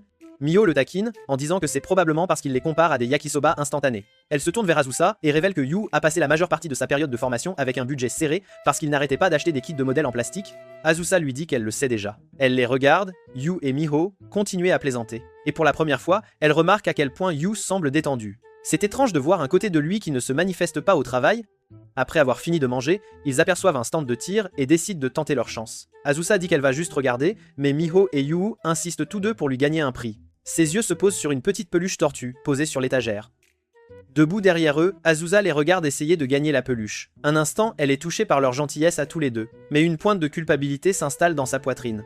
Elle craint qu'ils ne fassent que la flatter parce qu'elle est leur senior. Ses pieds bougent avant qu'elle ne puisse réfléchir, et elle s'éloigne discrètement, décidant qu'elle les rejoindra plus tard à l'endroit des feux d'artifice et fera semblant de s'être perdue. Alors qu'elle erre, la lanière de sa sandale se casse soudainement. Elle regarde autour d'elle et réalise qu'elle s'est égarée dans un quartier qu'elle ne reconnaît pas. En cherchant son téléphone, elle gémit en réalisant qu'elle a oublié de le charger. Elle s'assied sur un banc voisin, observant des groupes d'amis passer en riant. Elle se dit qu'elle est habituée à être seule, elle l'a toujours été depuis l'école. Mais pour une raison quelconque, l'idée de manquer les feux d'artifice avec Yu lui fait mal à la poitrine, d'une manière qu'elle ne peut expliquer. Ses pensées sont interrompues lorsque Miho la trouve. Elle remarque la sandale cassée et le téléphone déchargé et appelle immédiatement Yu pour lui dire qu'elle a trouvé Azusa. Se retournant, elle sourit doucement et dit que Yu était vraiment inquiet pour elle. Azusa s'excuse d'avoir gâché la soirée, mais Miho lui fait un geste de la main pour dire que ce n'est rien. Elle dit que c'est en fait agréable d'avoir l'occasion de lui parler. Azusa a l'air perplexe, ne sachant pas pourquoi quelqu'un serait heureux de cela. Miho explique que Yu parle d'elle tout le temps. Miho admet qu'elle a aussi entendu les rumeurs des autres services selon lesquels Azusa serait effrayante et excessivement stricte, mais sachant que Yu n'est pas du genre à mentir ou à exagérer. Azusa rougit légèrement, marmonnant à Miho d'arrêter de la flatter. Miho se contente de sourire gentiment, voyant un côté plus doux de sa senior. Avant qu'elle ne puisse en dire plus, la voix de Yu retentit au loin. Elles lèvent toutes deux les yeux pour le voir, l'inquiétude se lisant sur son visage. Il a l'air de vouloir les gronder, mais Miho le rassure rapidement en disant qu'Azusa va bien et qu'elle devrait se dépêcher avant que les feux d'artifice ne commencent. Azusa leur dit d'y aller, car sa sandale est cassée. Yu cherche une solution sur son téléphone. Il lui emprunte une pièce de monnaie de son portefeuille, et utilisant son mouchoir et la pièce, il parvient à réparer la lanière, juste assez pour pouvoir marcher. Azusa et Miho sont toutes deux impressionnées par l'ingéniosité de la réparation. Azusa l'essaie et sourit quand elle tient bon. Elle commence à se dépêcher vers le point d'observation. Mais Miho marche devant, attrapant la main d'Azusa pour l'entraîner. Yu la réprimande de se dépêcher trop vite et a du mal à suivre. Voyant cela, Azusa tend la main en arrière et attrape celle de Yu, l'exhortant à ne pas se séparer. Il sent son visage s'échauffer au contact de leurs mains. Quand ils atteignent enfin la zone payante pour les détenteurs de billets, Miho s'éloigne en courant pour acheter des boissons. Azusa réalise soudain qu'elle tient toujours la main de Yu et la lâche rapidement. Yu s'excuse de l'avoir brusquée plus tôt par inquiétude. Avant qu'aucun d'eux ne puisse en dire plus, le premier feu d'artifice illumine le ciel. Ils regardent tous deux le ciel, émerveillés par la beauté des feux d'artifice depuis leur emplacement. Azusa lève les yeux vers les lumières éblouissantes et se demande silencieusement comment serait leur relation s'ils n'étaient pas senior et junior. Un jour, alors que Yu photocopie des documents, il aperçoit Azusa à travers les portes vitrées d'une des salles de réunion. Elle essaye de lui dire d'aller chercher son téléphone sur son bureau, mais ses gestes ne font que le confondre. Comme il prenait trop de temps, elle finit par s'énerver et ouvre la porte de la salle de réunion pour lui crier d'aller chercher son téléphone. Après lui avoir apporté son téléphone, Yu s'assit dans la salle de pause, l'air un peu abattu. Miho le remarque et le taquine en disant qu'Azusa a dû se fâcher contre lui. Yu admet que c'est en partie la raison pour laquelle il se sent triste. Il mentionne également qu'Azusa a des lapsus dialectaux quand elle est gênée, ce qui rend Miho confuse. Yu remarque l'heure et décide de retourner au travail. Miho reste immobile, se demandant si elle a déjà entendu Azusa parler avec un dialecte. Pendant le travail, Yu ne cesse de soupirer à cause des incessantes notifications de son téléphone. Azusa finit par attirer son attention et il explique que ses parents lui envoient des messages sans arrêt, même après qu'il leur ait dit qu'il ne pouvait pas répondre pendant les heures de travail. Elle le traite d'enfant pour s'inquiéter que ses parents le contactent, mais regrette rapidement ses mots quand elle remarque qu'ils sont sortis durement. Du coin de l'œil, elle remarque qu'un des messages dit « Yu Shan » et décide de l'utiliser pour le taquiner, à son grand désarroi. Après l'avoir taquiné, elle lui dit qu'il devrait rendre visite à ses parents et apprend qu'ils vivent dans une ville très proche de leur lieu de travail. Yu partage que même si c'est agréable de les avoir près, il passe souvent le voir pour l'embêter et le réprimander de mieux prendre soin de lui-même. Azusa fait semblant de réfléchir attentivement à ses mots avant d'utiliser à nouveau son surnom avec taquinerie. Plus tard ce soir-là, Azusa fixe son réfrigérateur vide et réalise qu'elle n'a rien inventé car ses propres conditions de vie ne sont pas exactement idéales et que ses propres parents s'inquiéteraient s'ils savaient. Ne voyant rien d'intéressant à manger, elle décide qu'il est temps de faire quelques courses. Elle passe par un quartier commerçant assez grand et s'enthousiasme après avoir vu tous les excellents choix de nourriture qu'il propose. Elle se rappelle que l'avantage de vivre seule signifie qu'elle peut manger ce qu'elle veut à tout moment. Elle remarque ensuite un magasin avec une vente limitée de boîtes repas et décide que c'est l'endroit idéal pour chercher son dîner. Elle parcourt la sélection de boîtes repas, excitée d'essayer leurs articles jusqu'à ce qu'elle entende la voix de Yu. Surprise de le voir, elle lui demande pourquoi il n'a pas rendu visite à sa famille comme il l'avait dit, et il explique que ses parents étaient partis en vacances. Il dit ensuite à Azusa qu'il est surpris qu'elle fasse ses courses dans le même quartier que lui. Azusa a du mal à trouver une réponse, car elle n'est venue au supermarché que pour acheter un bento. Elle craint que Yu ne découvre qu'elle ne cuisine presque jamais. Elle entend ensuite un couple parler de leur projet de dîner et de ce que la femme devrait cuisiner en rentrant chez eux. Azusa se sent un peu coupable et remarque ensuite que Yu a même l'air un peu jaloux du couple. Cependant, Yu est en fait préoccupé car il se demande si Azusa et lui ressemblent à un couple faisant les courses ensemble. Cette pensée le fait rougir. Azusa dit ensuite à Yu qu'il est admirable qu'il fasse sa propre cuisine et se demande à voix haute si Yu souhaite avoir une petite amie qui cuisinerait pour lui. Pour une raison quelconque, elle redoute sa réponse. Mais Yu la surprend en admettant qu'il préférerait avoir une petite amie avec qui il peut cuisiner ou qui s'entraîne à cuisiner pour lui, car il trouve le geste attendrissant. Azusa se sent soulagée, mais admet ensuite hâtivement qu'elle est venue au magasin pour acheter des légumes, cachant le fait qu'elle voulait profiter de la vente de bentos. Yu décide de suggérer quelques légumes à acheter puisqu'ils sont en promotion, tandis qu'Azusa masque sa tristesse de ne pas avoir acheté le bento qu'elle désirait. Un jour au travail, Yu informe Azusa qu'il a terminé la réunion. Azusa lève les yeux de son bureau et s'excuse de l'avoir laissé faire la réunion seule. Yu trouve que c'est bien ainsi, car la réunion s'est bien déroulée. Ils ont réussi à décider de la plupart des choses nécessaires pour le bon déroulement du café de collaboration comme le menu et l'agencement. Au milieu d'une phrase, il remarque que la main d'Azusa est bandée et demande ce qui s'est passé.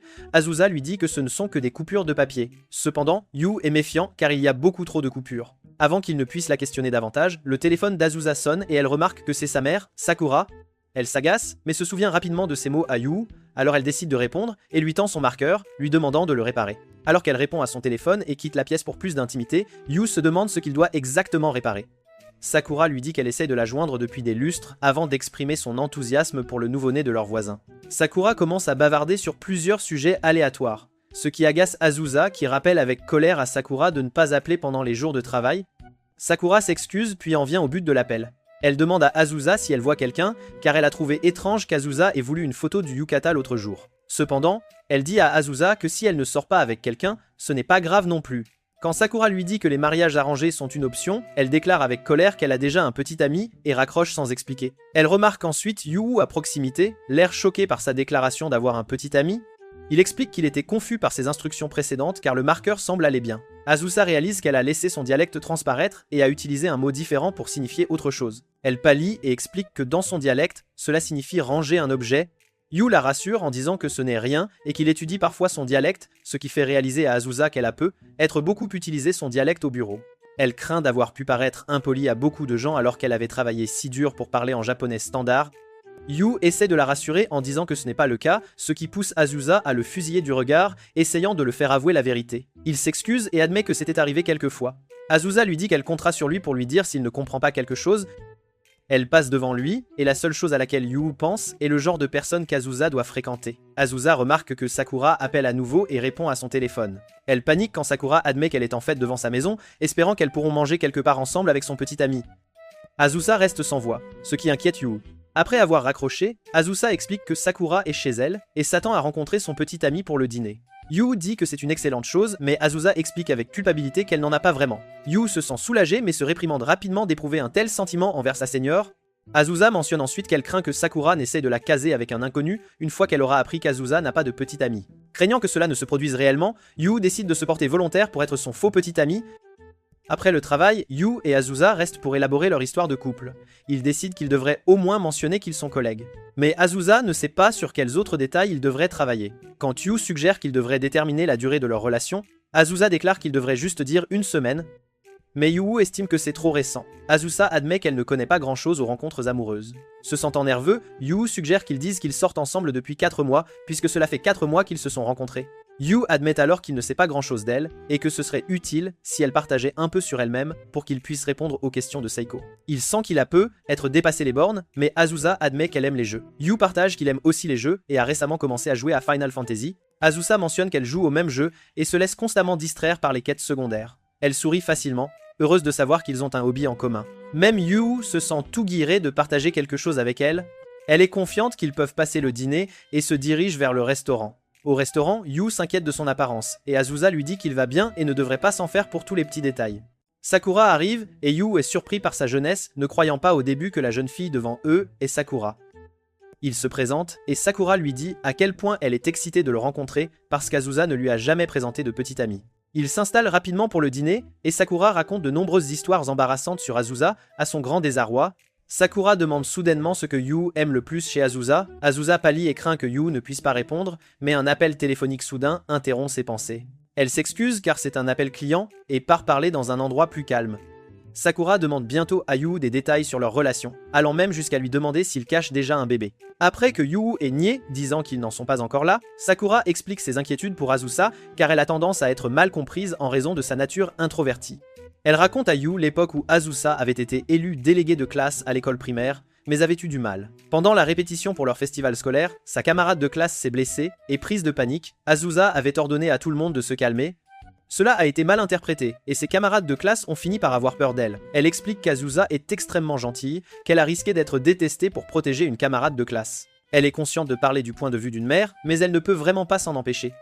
Elle ajoute qu'Azusa devrait être plus posée dans l'espoir que Yu ne finisse pas par la détester. Yu appelle accidentellement Azusa sa supérieure et admet qu'il ne pourra jamais la détester. Il admet que ses mots peuvent être durs et que les gens autour d'elle la considèrent comme effrayante, mais Azusa a toujours de bonnes intentions, surtout quand il s'agit de s'assurer qu'il puisse faire le travail parfaitement en le corrigeant si elle repère des erreurs.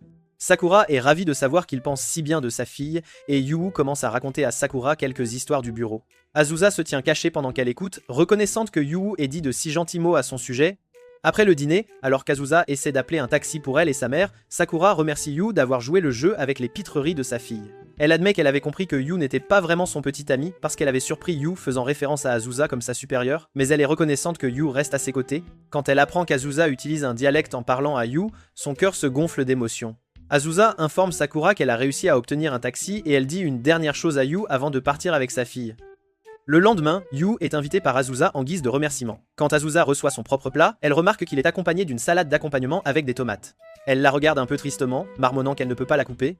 Yu réalise qu'elle voulait dire qu'elle ne peut pas le manger parce qu'elle n'aime pas ça et demande s'il peut l'avoir à la place. Quand Azusa demande s'il aime la tomate, il explique que c'est juste normal pour lui, mais il a une bonne compréhension de son accent maintenant qu'il a compris l'allusion. Elle n'aime pas ça. Azusa se moque que Yu ait étudié son accent et lui demande de quoi il avait parlé avec Sakura. Yu a du mal à trouver une réponse parce que Sakura avait mentionné qu'Azusa lui faisait confiance et était à l'aise avec lui parce que son accent se révélait avec lui. Au lieu de lui dire, il sourit et partage que c'est un secret, ce qui irrite Azusa. Le soir, avant l'ouverture du café, Yu montre fièrement à Azusa l'une des vitrines qu'il a commandées. C'est une maquette de l'un des véhicules du jeu. Azusa le complimente et vérifie d'autres articles sur la liste. Elle remarque que la marchandise n'est pas encore arrivée, et Yu l'informe qu'elle est prévue pour arriver demain matin à la première heure. Elle s'inquiète un peu mais décide de repousser cette pensée pour l'instant. Son attention se porte ensuite sur les affiches et les costumes. Azusa adore immédiatement les costumes et commence à se demander si Yu est attiré par les filles qui portent ce genre de tenue de soubrette. Yu remarque son regard, alors Azusa masque ses pensées en disant qu'elle a hâte d'être à demain. Le lendemain matin, Miho surprend Azusa sur le point de quitter le bureau. Elle se salue et Miho apprend qu'Azusa est sur le point de partir voir le café. Elle note qu'Azusa semble excitée, ce qui rend Azusa confuse et gênée. Miho demande si elle peut l'accompagner, la rassurant qu'elle peut utiliser cette journée sur le terrain comme contenu pour le bulletin d'information de l'entreprise. Sur le chemin du café, Azusa informe Miho de ce sur quoi Yu a travaillé. Elle semble fière de Yu et Miho s'empresse de le souligner. Azusa essaie de masquer son enthousiasme à nouveau, disant qu'elle veut voir les fruits du dur labeur de Yu. Miho lui dit que Yu est très chanceux d'être sous la tutelle d'un mentor comme elle, et que Yu rayonne de bonheur depuis quelques jours. Le café étant déjà en vue, je remarque qu'il y a déjà une longue file d'attente. Azusa se dirige vers l'arrière du café, et Miho remarque que tout le monde, y compris elle, est très en avance. Azusa sait que c'est parce qu'il faut télécharger quelque chose avant l'ouverture du café pour recevoir des bonus, et elle veut aussi participer à l'événement pour les objets gratuits dans le jeu. Encore une fois, elle masque son empressement à Miho en déclarant qu'elle doit être en avance pour soutenir Yu au cas où quelque chose tournerait mal. Miho lui sourit d'un air entendu alors qu'elles entrent par l'arrière du café. Elles sont choquées de voir Yu s'excuser auprès du gérant du magasin. Elles aident immédiatement Yu à installer la marchandise qui venait d'arriver. Apparemment, ils sont un peu en retard car les articles devaient arriver bien plus tôt. Miho veut argumenter car rien de tout cela n'est la faute de Yu, mais Azusa la corrige et déclare que Yu avait planifié les choses trop serrées et aurait dû prévoir ce genre de situation. Yu s'excuse immédiatement auprès d'elle, mais Azusa s'excuse aussi auprès de lui de ne pas l'avoir conseillé correctement. Elle les exhorte à continuer de travailler sur la vitrine en raison des contraintes de temps. Alors qu'ils recommencent à travailler, Azusa se réprimande de ne pas avoir soulevé le problème hier. Alors qu'ils ont presque terminé, le gérant du magasin s'approche soudainement d'eux et les informe que 3 membres du personnel ont décidé de ne pas se présenter, il manque donc de serveurs. Bien qu'ils puissent appeler d'autres employés pour les remplacer, ils doutent qu'ils arrivent à temps pour l'ouverture. Azusa l'informe qu'elle peut appeler les partenaires de l'événement pour du renfort, et ils décident de continuer leur travail. Azusa regarde leur progression et réalise qu'ils peuvent terminer la vitrine à temps, mais s'inquiète des serveurs manquants. Yu se précipite vers Miho et l'informe que l'aide supplémentaire peut arriver dans l'après-midi. Il remarque qu'Azusa est absente et espérait lui en parler. Miho se souvient qu'elle était partie quelque part il n'y a pas si longtemps. Yu panique et craint qu'Azusa soit partie parce qu'elle est furieuse contre lui. Mais Azusa le réprimande par derrière pour avoir passé trop de temps à se morfondre au lieu de travailler réellement. Yu est choqué d'entendre sa voix mais soulagé qu'elle soit toujours là. Quand il se retourne, il est surpris de voir Azusa dans la tenue principale du café. Azusa lui dit qu'elle va aider à pallier le manque de personnel comme un moyen de se racheter de ses erreurs précédentes. Elle dit ensuite à Yu d'arrêter de broyer du noir et d'utiliser son énergie pour travailler à la place. Elle se retourne pour se réprimander, consciente qu'elle a peu, être encore sonné trop dur. Elle décide de faire quelque chose pour corriger sa rudesse et tire sur la cravate de Yu afin de pouvoir atteindre sa tête pour la tapoter. Miho crie en plaisantant que la façon dont Azusa a tapoté la tête de Yu n'est pas la bonne manière d'encourager les gens. Le café ouvre avec une grande énergie, les serveuses accueillent les clients et les conduisent à leur table. Azusa s'essaie au service, et son premier client commande une omelette sur riz. Le client attend qu'Azusa écrive dessus avec du ketchup. Bien qu'embarrassée, elle le fait puisque cela fait partie des tâches, mais cela finit par être vraiment maladroit et elle couvre accidentellement tout le plat de ketchup. Elle s'excuse et promet d'en apporter un nouveau, mais le client sourit de ses pitreries et dit qu'il adore en fait le ketchup. Ensuite, Azusa est invitée à jouer à un jeu avec un couple afin qu'ils puissent avoir la chance de gagner une pochette transparente avec des personnages dessus. Le couple gagne et Azusa leur propose de choisir leur pochette et ils sont tous deux extrêmement heureux de leur prix. Cependant, alors qu'Azusa continue de travailler, elle fait de plus en plus d'erreurs dans le café. Elle se sent fatiguée et elle remarque bientôt Miho, qui a également enfilé un costume pour aider. Elle remarque à quel point Miho peut interagir sans effort avec les clients et à quel point elle semble même s'intégrer parfaitement. Elle se déplace pour travailler dans une autre zone jusqu'à ce qu'une des serveuses lui demande un service. Plus tard, Miho et Yu s'arrêtent pour une pause. Miho exprime sa gratitude que l'aide de leur partenaire soit enfin arrivée. Yu s'excuse de l'avoir fait travailler, mais Miho affirme qu'elle s'amuse en fait. Yu exprime ensuite qu'il craint qu'Azusa ne se surmène. Il a mentionné qu'il avait remarqué à quel point elle est robotique et nerveuse chaque fois qu'elle va servir une table. Miho remarque que Yu est vraiment abattu par la situation et lui dit qu'Azusa veut probablement qu'il compte un peu plus sur elle.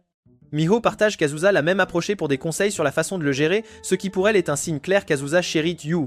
Yu est surpris, car Azusa n'a jamais rien mentionné, et Miho insiste qu'Azusa n'a probablement pas pu se résoudre à parler de certaines choses avec lui. Soudain, leur attention est détournée par l'agitation sur le sol du café. Sur la scène, certaines des serveuses commencent une performance autour de la maquette sur le thème du jeu. Parmi les serveuses, Azusa a du mal à suivre l'énergie et les sourires. Yu et Miho s'approchent rapidement de la scène pour voir, et Miho remarque immédiatement qu'Azusa a du mal à suivre le rythme des autres serveuses, alors elle intervient immédiatement et commence à danser, même si ses pas sont complètement différents de ceux de tout le monde. Cela met Azusa à l'aise d'une certaine manière, alors qu'elle retourne nerveusement sous les projecteurs et commence à danser avec Miho et les autres. Alors que la foule commence à applaudir en rythme avec la musique, Azusa ne peut s'empêcher de laisser son regard errer vers la foule. Elle remarque Yu dans la foule et elle commence à se sentir un peu plus embarrassée que d'habitude. À la fin de la performance, elle est de retour à côté de la maquette, mais essaie toujours de saluer et de sourire à la foule alors que les filles terminent le numéro. Au coucher du soleil, Azusa essaye d'attirer les gens à les visiter en offrant des dépliants, mais personne ne semble la remarquer. Yu l'appelle soudainement et lui tend une boisson et une serviette. Il dit à Azusa de se reposer à l'intérieur du café puisque les employés de remplacement sont déjà arrivés, donc elle n'a plus vraiment besoin de travailler autant. Azusa l'accuse de penser qu'elle ne peut pas travailler dans le service client. Quand elle voit Yu paniquer visiblement, elle sourit d'un air suffisant et essaie de prouver qu'elle peut attirer des clients. Cependant, tout le monde continue de l'ignorer. Elle et Yu remarquent alors les autres filles invitant les gens au café, et à leur surprise, les filles ont en fait réussi à faire prendre leurs dépliants aux gens. Azusa ne peut s'empêcher de se sentir comme si elle avait été battue par les pros. Yu suggère qu'il laisse le reste des autres serveuses et qu'il devrait faire une pause. Derrière le café, Azusa boude en disant que les serveuses sont incroyables et Yu est d'accord avec elle. Elle mentionne ensuite comment Miho s'est mise dans son personnage sans effort aujourd'hui alors qu'elle a eu du mal à faire de même. Yu remarque immédiatement que son ton a baissé et essaie d'insister sur le fait qu'Azusa a tellement contribué au succès du café. Il ajoute que lui et Miho sont également motivés à travailler encore plus dur quand Azusa est là. Azusa interprète cela comme le fait qu'il se sente sous pression par sa présence. Yu a du mal à trouver une réponse à son interprétation. Soudain, il admet qu'il ne sait pas nager, ne parvenant à faire que 15 mètres avant de commencer à se noyer. Il mentionne ensuite qu'il déteste aussi les poivrons et que lorsqu'il était étudiant, il procrastinait souvent. Il ajoute qu'il n'a jamais gagné une bagarre avec ses frères et sœurs et qu'il a en fait des cheveux bouclés qu'il lisse tous les matins. La dernière déclaration fait se souvenir à Azusa de l'arrivée de Yu au bureau avec des cheveux ondulés. Yu explique qu'il ne peut pas faire grand chose les jours humides.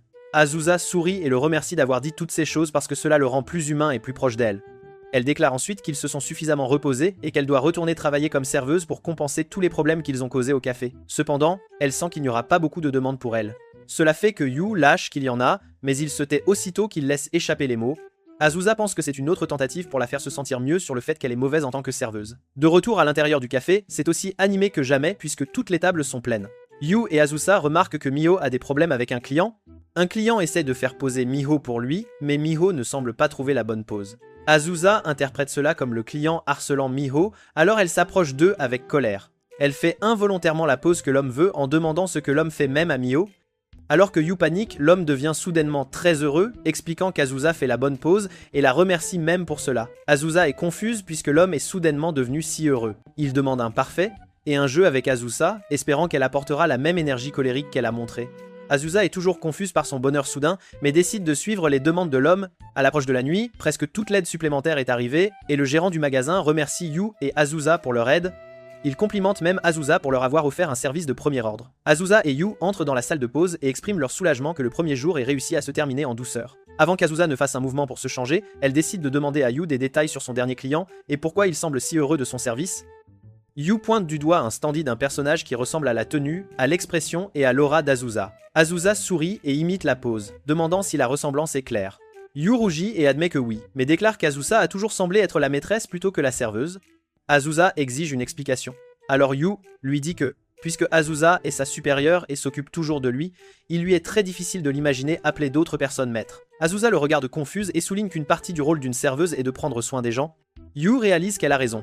Miho apparaît soudainement dans la salle de pause et déclare qu'aujourd'hui a été un énorme succès et que tous les trois devraient célébrer avec des boissons. Elle pousse Azusa à s'habiller pour qu'il puisse aller au bar avant qu'il ne devienne trop bondé et Azusa appelle Yu maître et l'exhorte à se dépêcher et à se préparer aussi. Yu rougit et Azusa est tellement embarrassée par ses propres mots qu'elle s'enfuit. Un soir après le travail, Azusa se plaint du froid qu'il fait. Yu se demande s'il devrait faire quelque chose pour la réchauffer pendant leur marche vers la gare. Il envisage brièvement de lui frotter l'épaule mais réalise rapidement que cela pourrait être considéré comme du harcèlement sexuel. Au lieu de cela, il retire sa veste et la drape sur ses épaules. Azusa semble perplexe, alors il explique qu'il a en fait chaud. Voyant qu'il ne s'en soucie vraiment pas, Azusa accepte la veste sans aucune plainte. Ritsu est témoin de ce petit échange depuis le bâtiment. Un jour, Azusa se retrouve dans un quartier commerçant. Elle admire les vêtements d'automne et d'hiver de loin. Trop timide pour entrer dans le magasin car elle ne supporte pas de parler au personnel de vente, elle se console avec l'idée qu'elle peut toujours acheter les vêtements en ligne. Yu la repère et la fixe un instant. Azusa finit par le remarquer et lui demande nerveusement ce qu'il fait en ville. Il admet qu'il rencontre quelqu'un plus tard et a décidé de faire du shopping pour passer le temps. Azusa se détend et avoue qu'elle avait envie de regarder des vêtements. Yu regarde le magasin qu'elle observait, remarque qu'il y a beaucoup d'employés autour et devine qu'Azusa est trop timide pour entrer. Il devine aussi correctement qu'elle veut juste prendre son temps pour regarder chaque article sans être approchée par des vendeuses. Alors Yu décide d'entrer avec elle, occupant les employés pendant qu'Azusa peut enfin parcourir les articles qu'elle veut voir. Se sentant à l'aise, elle finit par demander à une vendeuse si elle peut essayer quelques tenues. Elle enfile d'abord une élégante robe florale, et Yu pense instantanément qu'elle lui va à merveille. Ensuite, elle essaie quelque chose de chic et moderne, que Yu trouve également lui aller. Enfin, elle essaie une tenue plus modeste mais mignonne qu'elle pense pouvoir porter au travail. Et encore une fois, Yu approuve avec enthousiasme. Elle se demande à voix haute lequel elle devrait acheter, et Yu lui dit qu'ils lui vont tous bien. Il regrette immédiatement son choix de mots, craignant que cela ne sonne comme s'il s'en fichait, mais il se détend quand Azusa lui sourit radieusement. Elle se dirige joyeusement vers le comptoir avec tous les vêtements qu'elle a choisis.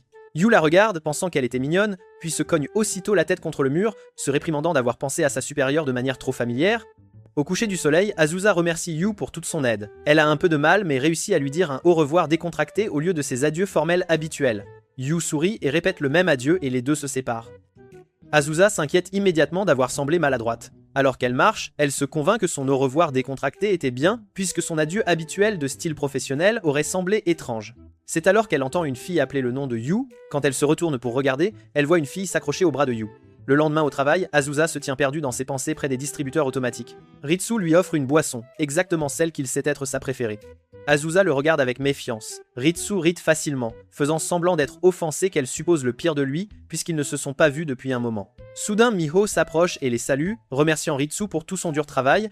Ritsu lui sourit chaleureusement et lui demande même son nom pour pouvoir s'adresser à elle correctement. Azusa le réprimande légèrement pour être si décontracté, et Ritsu affirme qu'il est toujours comme ça avec tout le monde. Il souligne ensuite qu'Azusa a beaucoup changé car normalement elle ne serait pas si ouvertement déprimée. Azusa panique à l'idée de laisser transparaître ses émotions, mais Ritsu insiste qu'elle peut toujours demander son aide. Azusa, cependant, admet solennellement que ce à quoi elle est confrontée n'est pas quelque chose pour lequel elle peut vraiment demander de l'aide. Miho remarque à quel point Azusa semble troublée et devine à voix haute que cela a quelque chose à voir avec Yu. Azusa panique et Ritsu, qui croit que Miho a visé juste, demande joyeusement s'il peut se joindre à eux, soutenant la suggestion de Miho qu'ils confrontent Yu ensemble. En désespoir de cause, Azusa accepte de leur raconter ce qui s'est passé. Elle admet finalement qu'elle a vu Yu avec une autre fille en ville. Miho rassure Azusa que Yu lui aurait dit s'il avait une petite amie. Ritsu saisit l'occasion de taquiner Azusa sur à quel point elle est dérangée par la vie amoureuse de Yu. Azusa insiste qu'elle n'est préoccupée que parce que Yu est son subordonné. Miho demande ensuite si Azusa est libre pendant le week-end, disant qu'elle veut vraiment aller au spa avec elle. Quand Azusa accepte, Miho envoie immédiatement un message à Yu pour dire qu'elles vont toutes au spa avec Azusa. Pendant le déjeuner, Ritsu et Azusa décident de manger ensemble. Ritsu exprime son grand soulagement qu'Azusa prenne encore du temps pour lui et n'ait pas complètement abandonné ses camarades de sa promotion. Cela trouble Azusa, et Ritsu rit doucement de sa réaction. Quand Azusa le questionne, il décide de ne pas répondre et la distrait plutôt avec les derniers potins du bureau concernant leurs collègues. Yu passe par là en marchant et remarque à quel point Azusa a l'air vraiment heureuse en écoutant les histoires de Ritsu. Un sentiment sombre s'installe en lui, et il continue de marcher, seulement pour se sentir soudainement trop dérangé pour pouvoir l'ignorer. Il décide alors de revenir en courant. Cependant, alors qu'il tourne le coin de la rue, il manque de percuter Ritsu. Ritsu remarque sa carte d'identité et le reconnaît immédiatement comme étant Yu. Il sourit, vraiment heureux de finalement rencontrer le junior préféré d'Azusa. Avant de s'éloigner, il dit à Yu de prendre bien soin de sa petite Azusa, faisant figer Yu à la manière si affectueuse dont il la nomme. Ritsu se retourne alors légèrement et informe Yu qu'il les rejoindra pour cette journée au spa. Quand la journée au spa arrive enfin, Miho aperçoit Azusa et fait immédiatement remarquer que la tenue d'Azusa a l'air vraiment sexy. Cela trouble Azusa, car c'est beaucoup moins révélateur que sa tenue principale. Miho insiste sur le fait que cela a un tout autre genre d'attrait, même si Azusa est entièrement couverte. Ritsu s'immisce soudainement dans leur conversation et mentionne nonchalamment que Yu était là, présent, depuis le début. Les filles se retournent et voient Yu rougir, assis sur le banc. Il explique qu'il est arrivé 15 minutes en avance parce qu'Azusa lui rappelle toujours d'être ponctuel, puisqu'il est sous sa responsabilité. Azusa panique intérieurement, se demandant s'il a pu entendre quoi que ce soit d'embarrassant. Elle commence leur marche vers le spa, Yu vérifie son téléphone pour s'assurer qu'elles vont bien dans la bonne direction, et Ritsu saisit le moment pour piéger Yu et lui faire admettre qu'Azusa est vraiment mignonne. Quand Yu accepte accidentellement, il devient tout troublé et embarrassé, ce qui ne fait que faire sourire Ritsu d'un air entendu. Yu met alors un peu de distance entre eux, mais Ritsu prétend être blessé, lui demandant si Yu pense réellement qu'Azusa n'est pas mignonne du tout. Cela fait que Yu lâche, à voix haute, que Azusa est vraiment mignonne. Les filles se retournent alors et disent aux garçons de se dépêcher un peu, puisqu'ils approchent déjà de l'entrée. Yu reprend sa marche à côté de Ritsu avec une expression à la fois frustrée et épuisée. Ritsu fait soudainement remarquer que Yu et Azusa sont en fait assez similaires, ce qui trouble grandement Yu. Azusa jette un coup d'œil en arrière vers eux, et Ritsu annonce immédiatement que Yu lui a dit qu'il trouvait Azusa vraiment mignonne aujourd'hui. Paniqué, Yu lâche qu'il voulait en fait dire que sa tenue lui va vraiment bien. Azusa accepte le compliment, tandis que Ritsu et Miho saisissent l'occasion de taquiner Yu sur sa formulation maladroite. Une fois qu'ils entrent dans le bâtiment, Azusa a l'air visiblement ravie de l'aspect si spacieux et relaxant de tout. Elle dit à Miho qu'elle veut d'abord absolument essayer le sauna en pierre. Ritsu demande à Yu ce qu'il compte essayer, et Yu admet qu'il ira lui aussi au sauna. Juste au moment où Ritsu est sur le point de dire ce qu'il va faire, il reçoit un appel professionnel important et s'éloigne. Azusa s'approche de Yu et lui chuchote doucement que ce spa dispose de lisseurs, afin qu'il puisse profiter pleinement du bain sans se soucier que ses cheveux ne deviennent ondulés. Yu la regarde, surpris qu'elle se soit souvenue de quelque chose d'aussi spécifique à son sujet, c'est étonnant. Miho appelle Azusa, alors elle se dépêche de la rejoindre, laissant Yu rougir et se sentir embarrassée. Dans le sauna en pierre, comme c'est la toute première fois d'Azusa, elle est choquée par l'intensité de la chaleur. Miho explique que c'est une chaleur relaxante et encourage Azusa à profiter de ce moment pour vider son esprit et simplement en profiter pleinement. Lentement, le corps et l'esprit d'Azusa commencent à se détendre profondément. Mais juste au moment où elle y parvient, l'image de Yu en compagnie d'une fille lui traverse soudainement l'esprit, la rendant incapable de se calmer à nouveau. Elle s'assied et demande à Miho s'il existe un traitement de spa qui puisse l'aider à vider complètement son esprit. Pendant ce temps, Yu est dans un sauna tout à fait normal, pensant intensément à Azusa. Il se souvient de la manière si affectueuse dont Ritsu la nomme, ce qui le dérange bien plus qu'il ne veut l'admettre. Il ne comprend pas pourquoi Ritsu continue de le taquiner, ni pourquoi les deux semblent être si proches.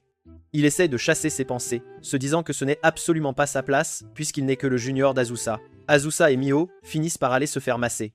Azusa trouve l'expérience étonnamment douloureuse au lieu d'être réellement relaxante. La masseuse propose d'utiliser moins de pression, mais Azusa, ne voulant absolument pas paraître faible, insiste pour avoir plus de pression. Elle finit par crier de douleur, assez fort pour que Ritsu, qui vient tout juste de finir son appel, l'entende distinctement. Au bain, Miho demande à Azusa comment s'était passé le massage. Azusa répond avec bonheur que c'était absolument incroyable et qu'elle ne pouvait penser à rien du tout. Miho sourit d'un air entendu et fait remarquer à quel point Azusa est toujours troublée d'avoir vu Yu en compagnie d'une autre fille. Azusa gémit d'être rappelée à l'ordre et verse même une petite larme, admettant qu'elle ne comprend absolument pas pourquoi elle s'en soucie autant. Miho suggère qu'Azusa devrait simplement en parler directement à Yu, lui rappelant qu'ils sont en dehors du travail et qu'elle n'a pas à s'inquiéter d'être sa supérieure hiérarchique. Plus tard ce soir-là, Azusa trouve Yu dehors, profitant de la douce brise. Il l'invite à se promener et ils décident de flâner tranquillement autour de la propriété. Ils sont troublés quand ils entendent un couple être très affectueux, alors ils se déplacent rapidement vers une autre partie du domaine. Dans une zone plus calme, Azusa trébuche accidentellement, mais Yu la rattrape juste à temps. Ils se séparent rapidement, tous deux sur le point de dire quelque chose, seulement pour que leurs nerfs prennent le dessus. Yu suggère de rentrer, mais Azusa insiste pour qu'il aille de l'avant, car elle veut se rafraîchir un peu plus longtemps encore. Ritsu les observe discrètement et réalise qu'à moins que quelqu'un n'intervienne, leur relation n'avancera absolument jamais. Yu décide d'acheter une boisson pour Azusa, mais ne sait pas du tout laquelle elle aime. Ritsu appuie soudainement sur le bouton du café latte et explique que c'est le préféré d'Azusa. Il demande ensuite si Yu ne l'aime pas parce qu'il semble dérangé par sa grande proximité avec Azusa. Yu le nie catégoriquement et dit qu'il est en fait soulagé qu'Azusa ait quelqu'un au travail avec qui elle peut être vraiment heureuse. Il explique que beaucoup dans leur département pensent qu'Azusa est effrayante et n'essaye pas de la comprendre. Alors il est reconnaissant qu'Azusa ait Ritsu à ses côtés. Ritsu est vraiment surpris par sa réponse. Il dit ensuite à Yu qu'il aime en fait Azusa bien plus qu'une simple amie. Il laisse Yu avec cette pensée, et Yu se retrouve à penser encore plus intensément à Azusa. Plus tard au dîner, Azusa décide de boire beaucoup, et Yu finit par boire beaucoup aussi. Quand Yu finit par être complètement ivre, Azusa le remarque affalé et commence immédiatement à accuser les autres de l'avoir saoulé. Ritsu la taquine pour être excessivement protectrice, et Azusa rétorque qu'elle a tout à fait le droit de le choyer parce que Yu est son précieux junior. Quelque chose en Yu cède à ce moment-là, et il déclare avec colère qu'il ne veut absolument pas être le junior d'Azusa pour toujours. Miho et Ritsu se tendent, espérant une confession imminente, mais Azusa se lève soudainement et se plaint qu'elle ne veut pas ça non plus. Elle commence à pleurer, insistant sur le fait qu'elle travaille si dur pour être une bonne supérieure. Alors qu'elle gémit et se lamente, Miho s'excuse à plusieurs reprises auprès des autres clients présents dans la salle à manger. Une fois que Yu et Azusa dégrisent un peu, ils sont emmenés dehors pour se reposer un moment. Ritsu et Miho décident d'aller au bain, et Miho invite Ritsu au bain extérieur réservé aux femmes. Yu a l'air confus puisque les bains sont séparés par sexe, pourtant Miho traitait Ritsu comme si elle appartenait tout naturellement à la section des femmes. Yu est encore plus choqué quand Miho et Ritsu entrent toutes deux par l'entrée féminine des bains publics et en ressortent plus tard ensemble, vêtues de rose. Il s'avère que Ritsu était une fille depuis le tout début, et elle s'excuse auprès de Yu de l'avoir induit en erreur en lui faisant croire qu'elle avait des sentiments romantiques pour Azusa. Elle explique qu'elle voulait seulement qu'il confronte et accepte ses propres sentiments bien plus tôt. Miho lui tend une glace pendant que les trois jeunes filles discutent joyeusement entre elles. Yu fixe Ritsu, réalisant enfin qu'elle est une femme, et son esprit court-circuite complètement, le faisant s'évanouir sur le champ. Quand Yu rentre chez lui, sa sœur remarque son visage rougi et lui demande avec qui il a bien pu boire. Il ne répond pas car il est déjà complètement évanoui sur son lit. Un matin, le département de planification vaque à ses occupations habituelles, mais Kusuke arrive un peu plus tard que d'habitude. Les filles du département de planification remarquent bientôt que Yu n'est pas présent. Azusa remarque que c'est étrange puisque Yu est toujours en avance, mais se convainc de ne pas s'inquiéter puisque son quart de travail n'a pas encore commencé. Soudain, son téléphone sonne et elle voit que Yu lui a envoyé un message. Il dit qu'il ne se sent pas très bien, alors il veut consulter le médecin dès le matin. Il promet d'être de retour pour la réunion de l'après-midi. Azusa est frustrée, le traitant d'idiot puisqu'il refuse catégoriquement de se reposer. Pendant le déjeuner, Miho et Ritsu l'approchent. Azusa trouve cela vraiment surprenant à quel point les deux semblent proches. Miho explique qu'après leur voyage au spa, elles sont devenues les meilleures amies du monde. Toutes deux se remémorent avec bonheur à quel point c'était merveilleux de se détendre dans le bain, de manger de la glace et de discuter, alors elles se sont vues plus souvent. Azusa les regarde, étonnée de la rapidité avec laquelle les gens ayant de bonnes compétences en communication peuvent devenir amis. Ritsu et Miho réalisent alors que Yu est absent. Azusa explique qu'il prend son jour de congé parce qu'il est tombé malade malheureusement. Ritsu suggère que c'est là l'occasion parfaite pour Azusa de lui rendre visite dès demain. Azusa est surprise par la suggestion, craignant de déranger Yu en apparaissant soudainement chez lui. Miho la rassure en disant que Yu serait en fait ravi de voir quelqu'un qu'il respecte tant. Azusa s'illumine à cette idée, mais s'inquiète immédiatement à nouveau parce qu'elle ne connaît pas l'adresse de Yu et que la petite amie de Yu pourrait être présente. Miho lui dit qu'elle sait où il habite et ajoute avec confiance qu'elle est absolument sûre que Yu n'a pas de petite amie. Ritsu lui donne un léger coup de pouce en demandant si Azusa ne s'inquiète pas du tout pour Yu, surtout qu'il fait froid et qu'elle ne va pas lui rendre visite. Azusa insiste sur le fait qu'elle est inquiète, ce que Ritsu et Miho prennent comme confirmation qu'elle lui rendra visite. Le lendemain, Azusa se retrouve debout devant la maison de Yu. Elle commence immédiatement à regretter d'être venue, convaincue qu'elle ne fera que le déranger. Elle se dit que tout ce qu'elle a à faire est de déposer son cadeau de rétablissement et de rentrer directement chez elle. Une voix se fait entendre derrière elle et Azusa se retourne et voit Yuki.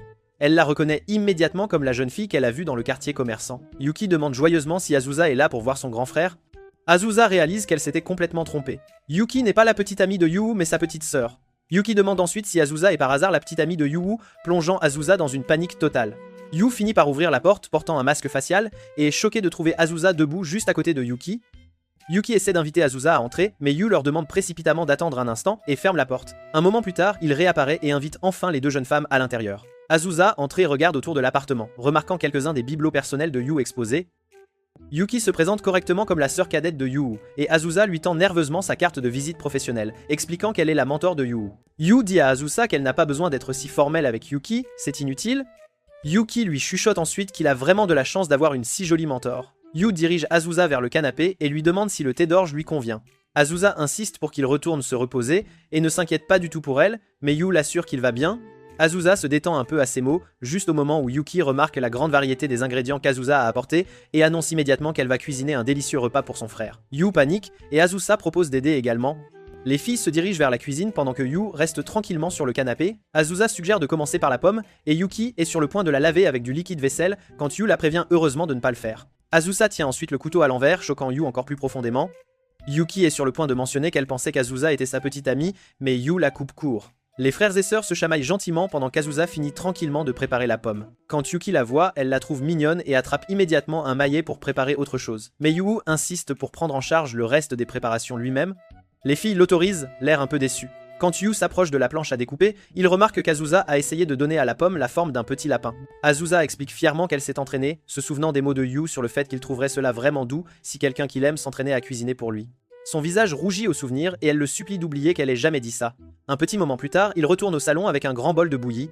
Yu remercie Azusa pour la nourriture, mais elle insiste sur le fait qu'il a fait tout le vrai travail. Le plus important, Yu sourit à la pomme mal coupée et irrégulière. Yuki s'installe à côté de lui et exhorte Azusa à s'asseoir de son autre côté. Azusa essaie de refuser poliment, mais finit par céder quand ils lui font de la place. Tout le monde étant bien assis, Yuki annonce qu'il devrait commencer à manger et Yu retire son masque pour pouvoir enfin se servir. Il prend d'abord une bouchée de la pomme et s'exclame joyeusement que c'est vraiment très bon, ce qui fait s'illuminer Azusa. Yuki le taquine gentiment, disant qu'il ne devrait pas pleurer juste parce qu'Azusa lui a épluché la pomme. Quand Yu commence à protester, Yuki dit à Azusa que Yu a tendance à pleurer facilement quand il est ému par quelque chose. Elle mentionne même que Yu pleurait l'autre jour à cause d'un jeu vidéo. Azusa s'anime et demande quel jeu c'était exactement. Yu lui sourit et dit que c'était celui dont ils avaient parlé l'autre jour. Ils commencent à en discuter, s'étendant sur la grandeur du jeu vidéo. Yuki observe à quel point ils parlent naturellement ensemble. Azusa réalise soudainement que Yuki pourrait s'ennuyer puisqu'elle ne comprend absolument rien aux discussions de jeux vidéo. Yuki la rassure en disant que c'est tout à fait bon et ajoute même que Yu a l'air beaucoup plus heureux depuis l'arrivée d'Azusa. Yu et Yuki recommencent à se chamailler et Azusa sourit à leur dynamique fraternelle. De nulle part, Yuki suggère de montrer à Azusa les albums photos de Yu. À la grande surprise de Yu, Azusa accepte immédiatement. Elle sort plusieurs albums et commence par ceux de l'enfance, montrant Yu quand il était plus jeune. Azusa commente avec tendresse que même à l'époque, Yu était déjà si mignon. Yu saisit immédiatement sa formulation, notant qu'elle vient d'impliquer qu'elle le trouve mignon maintenant aussi. Azusa rougit intensément alors que la réalisation la frappe de plein fouet. Yuki la calme doucement et elle continue de parcourir les photos. Azusa remarque alors que sur de nombreuses photos, Yu est entourée de beaucoup d'amis. Elle passe ensuite à son album de collège et Azusa sourit quand elle voit que Yu jouait au football. Elle feuillette d'autres pages, voyant Yu avec diverses personnes faisant différentes activités. Mais une fois qu'elles atteignent son album universitaire, Azusa réalise qu'il y a encore beaucoup de choses qu'elle ne sait toujours pas sur lui. Yu remarque alors son verre vide et Azusa réalise qu'elle est restée plus longtemps qu'elle ne l'avait prévu.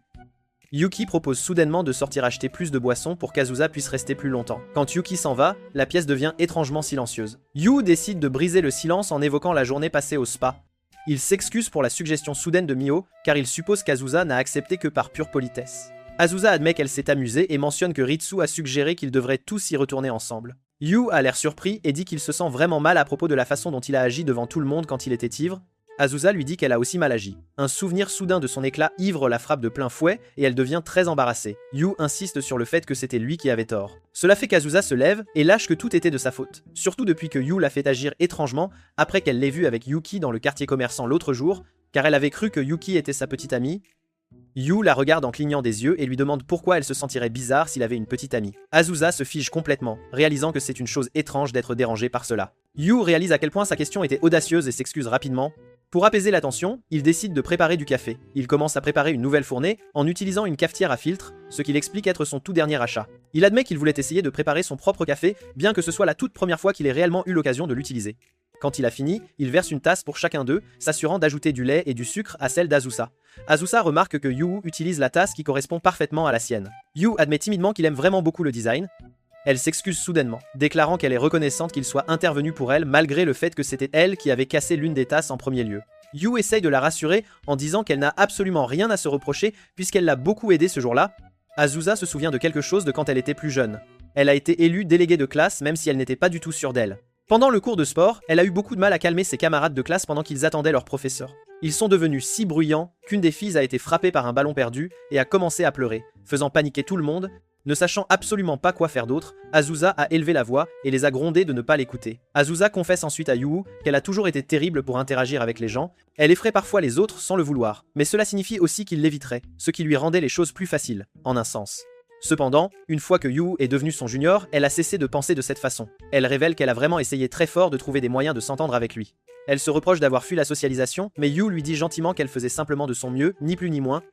Azusa sent ses joues rougir alors qu'elle le remercie, embarrassée d'avoir tant ouvert son cœur. Yu l'exhorte à continuer de parler parce qu'il veut en apprendre davantage sur elle, mais il éclate soudainement en une quinte de tout. Azusa insiste immédiatement pour qu'il retourne au lit et dorme avec un regard ferme pour bien faire comprendre son point. Yu finit par s'allonger, mais il a du mal à s'endormir. Azusa le taquine gentiment et propose même de lui chanter une berceuse. Yu accepte étonnamment, la prenant complètement au dépourvu puisqu'elle ne le disait que pour plaisanter.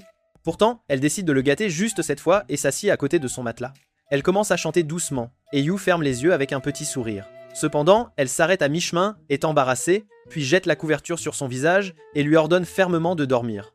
Yu jette un coup d'œil vers elle et la voit ranger tranquillement ses papiers. Yu finit par s'endormir et Azusa reste à ses côtés. Elle remarque une seule mèche de cheveux gris et joue avec avant de prendre doucement sa main dans la sienne avec tendresse. Elle sourit à son visage endormi et à la façon dont leurs mains sont unies. Yu se réveille et trouve Azusa endormie à côté de lui, leurs mains toujours entrelacées. Un message de Yuki vibre sur son téléphone, réveillant Azusa. Réalisant qu'elle s'était endormie là, elle s'excuse et devient toute troublée quand elle voit leurs mains. Yu la remercie d'avoir nettoyé sa chambre, admettant qu'il aurait rangé s'il avait su qu'elle venait. Yu la remercie aussi d'avoir tenu sa main pendant qu'il dormait, lui attribuant son bon somme. Soudainement enhardie, Azusa lâche qu'elle veut que Yu lui en dise plus sur lui-même. Elle divague sur le fait de vouloir connaître ses plats préférés, sa pointure, et toutes sortes de détails aléatoires. Remarquant à quel point elle panique, Yu la rassure calmement en disant qu'il le fera, et qu'il veut aussi tout apprendre sur elle, absolument tout. Il suggère ensuite qu'ils deviennent amis, et Azusa s'illumine à l'idée. Juste pour être sûre, elle demande si c'est d'accord pour qu'ils déjeunent ensemble, sortent boire un verre, et si elle peut lui envoyer des photos aléatoires de chats. Yu accepte volontiers tout cela, souriant à quel point elle est enthousiaste à propos de leur toute nouvelle relation. Ils se disent finalement au revoir quand Yuki rentre chez elle. Yuki parle avec enthousiasme de prendre des cours de cuisine avec Azusa, surprenant Yu car il n'avait absolument aucune idée qu'elles avaient fait de tels projets. Avant de partir, Azusa invite Yu à déjeuner en ami un de ces jours. Quand elle ferme la porte, Yuki demande immédiatement à Yu s'il a été rejeté, le forçant à expliquer qu'ils ont décidé de commencer à se voir comme de simples amis plutôt que comme supérieurs et juniors. Merci d'avoir regardé. Assurez-vous de vous abonner pour ne pas manquer les nouveaux épisodes chaque semaine. Et bien, entre eux,